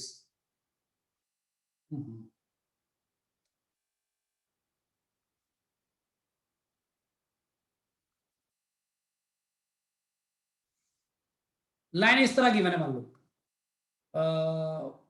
इस तरह, this is the line, and वो कह रहे हैं कि सानू सिर्फ कुछ भी नहीं गिवन, वो कहते इंटरसेप्ट है, वो कहते intercept at x axis is -3 and at y axis is 2, यानी कि आप पॉइंट क्या आएगा -3,0 आ क्या आएगा 0,2। तो 2 पॉइंट पता लगता कि बना दो फिर Yes, sir. y माइनस -2 या हाँ y-2 भी ले सकते हो, y-2 ले लो और x -0 x -0 yes to y2 minus y1 2 minus 0 0 minus -3, so y -2 ਨੂੰ ਮਲਟੀਪਲਾਈ ਕਰੋ 3 ਨਾਲ, ਇਧਰ ਆ ਜਾਏਗਾ 2x, it will be 2x minus 3y plus 6 equal to 0 हो गया। yes आ गई लाइन, एंड इसकी स्लोप पता करनी है, पता क्या करोगे, स्लोप पता करनी है तो y इंटरसेप्ट फॉर्म पे कर लो, इधर y अलग कर लो, 3y is equal to क्या आ जाएगा 2x plus 6, y क्या 2x plus by 3x plus 2, yes sir। now here y is equal to mx plus c, now compare karo, this is the slope of this line, okay you can see slope is positive and yes it should be, yes sir। you can see this is the intercept, aa dekho 2 yes sir। ਸੋ ਮੈਂ line ਨੂੰ interpret ਕਰ ਸਕਦੇ ਜਿਵੇਂ ਮਰਜ਼ੀ, ਹੁਣ ਉਹ ਤੁਸੀਂ maths ਵਿੱਚ ਜ਼ਿਆਦਾ ਚੰਗੀ ਤਰ੍ਹਾਂ ਕਰੋਗੇ, ਮੈਂ ਬਾਇਓ ਵਾਲੇ ਬੱਚਿਆਂ ਲਈ ਸਪੈਸ਼ਲੀ ਕਰਵਾ ਰਿਹਾ ਇਹ ਸਾਰਾ ਕੁਝ, ਕਿ ਤੁਹਾਨੂੰ ਮੌਕਾ ਨਹੀਂ ਮਿਲਣਾ, ਤੁਹਾਨੂੰ ਜਦੋਂ ਵੀ ਪਰ ਲੋੜ ਆਈ ਇਦਾਂ ਦੀ ਕੋਈ, ਜਿਵੇਂ ਹਿਮਾਨੀ ਨੇ ਕੁਝ ਕੁਐਸਚਨ ਕੀਤਾ, ਬਹੁਤ ਵਧੀਆ ਟਰਾਈ ਕੀਤਾ, ਪਰ ਅੱਗੇ ਹੋਰ ਪ੍ਰੋਬਲਮਸ ਆ ਸਕਦੀਆਂ ਨੇ, ਸੋ ਉਹਦੇ ਲਈ ਮੈਂ ਇਹ ਕਰਾਇਆ। ਸੋ ਇਹ 12 ਕੁਐਸਚਨ ਆਪਣੇ ਸਾਰਿਆਂ ਨੂੰ ਸਮਝ ਆ ਗਏ ਹੈ? yes yes sir. ਅੱਗੇ ਵੀ ਕੰਮ ਕਰਦੇ ਹੋਏ ਕਾਫੀ ਗੱਲਾਂ ਸਿੱਖਣ ਵਾਲੀਆਂ ਨੇ ਹਲੇ, ਤੇ ਉਹ ਮੈਂ ਤੁਹਾਨੂੰ ਸਿਖਾਣੀਆਂ ਨੇ, इसलिए अगला लेक्चर अपना 13वें क्वेश्चन तो शुरू करूंगा मैं, पहला 20 तक खत्म करूंगा फिर अगे करूंगा, पर क्योंकि तुसी एक बार ट्राई तो कर ही चुके हो है ना, हुण 12 ਵਿੱਚ ਤੁਸੀਂ ਕਾਫੀ ਕੁਝ ਸਿੱਖ ਵੀ ਲਿਆ, ਤਾਂ ਅੱਗੇ ਵਾਲੇ ट्राई करके भी देखो जिन्हां ਦਾ नहीं होया, ठीक है, ਜਿਹੜੇ नहीं भी ਹੋਏ ਉਹਨੂੰ ਦੁਬਾਰਾ ਰੀਟਰਾਈ ਕਰੋ ਪ੍ਰੋਬਲਮਸ ਨੂੰ, ਤੇ ਇੱਕ ਦੂਸਰੀ ਅਸਾਈਨਮੈਂਟ ਮੈਂ ਤੁਹਾਨੂੰ ਜ਼ਰੂਰ ਦਊਂਗਾ ਕਿਉਂਕਿ ਕੱਲ ਸੰਡੇ ਹੈ, yes sir। इसीलिए इसका सॉल्यूशन भी ਤੁਹਾਨੂੰ ਭੇਜ ਰਿਹਾ ਤੇ ਦੂਸਰੀ ਅਸਾਈਨਮੈਂਟ ਭੇਜ ਰਿਹਾ, ਜਿਸ ਨੂੰ ਕਿ ਆਪਾਂ ਅਗਲੀ ਕਲਾਸ ਤੋਂ ਇਹ ਡਿਸਕਸ ਕਰਕੇ ਫਿਰ ਥੋੜਾ ਥਿਉਰੀ ਕਰਕੇ ਉਸ ਤੋਂ ਬਾਅਦ ਡਿਸਕਸ ਕਰਾਂਗੇ। ਕਲੀਅਰ ਹੈ ਵੀ ਸਾਰਿਆਂ ਨੂੰ? Okay sir. Yes, sir. ਠੀਕ ਹੈ ਜੀ, Yes, thank sir. You. Thank you sir. Thank you, sir.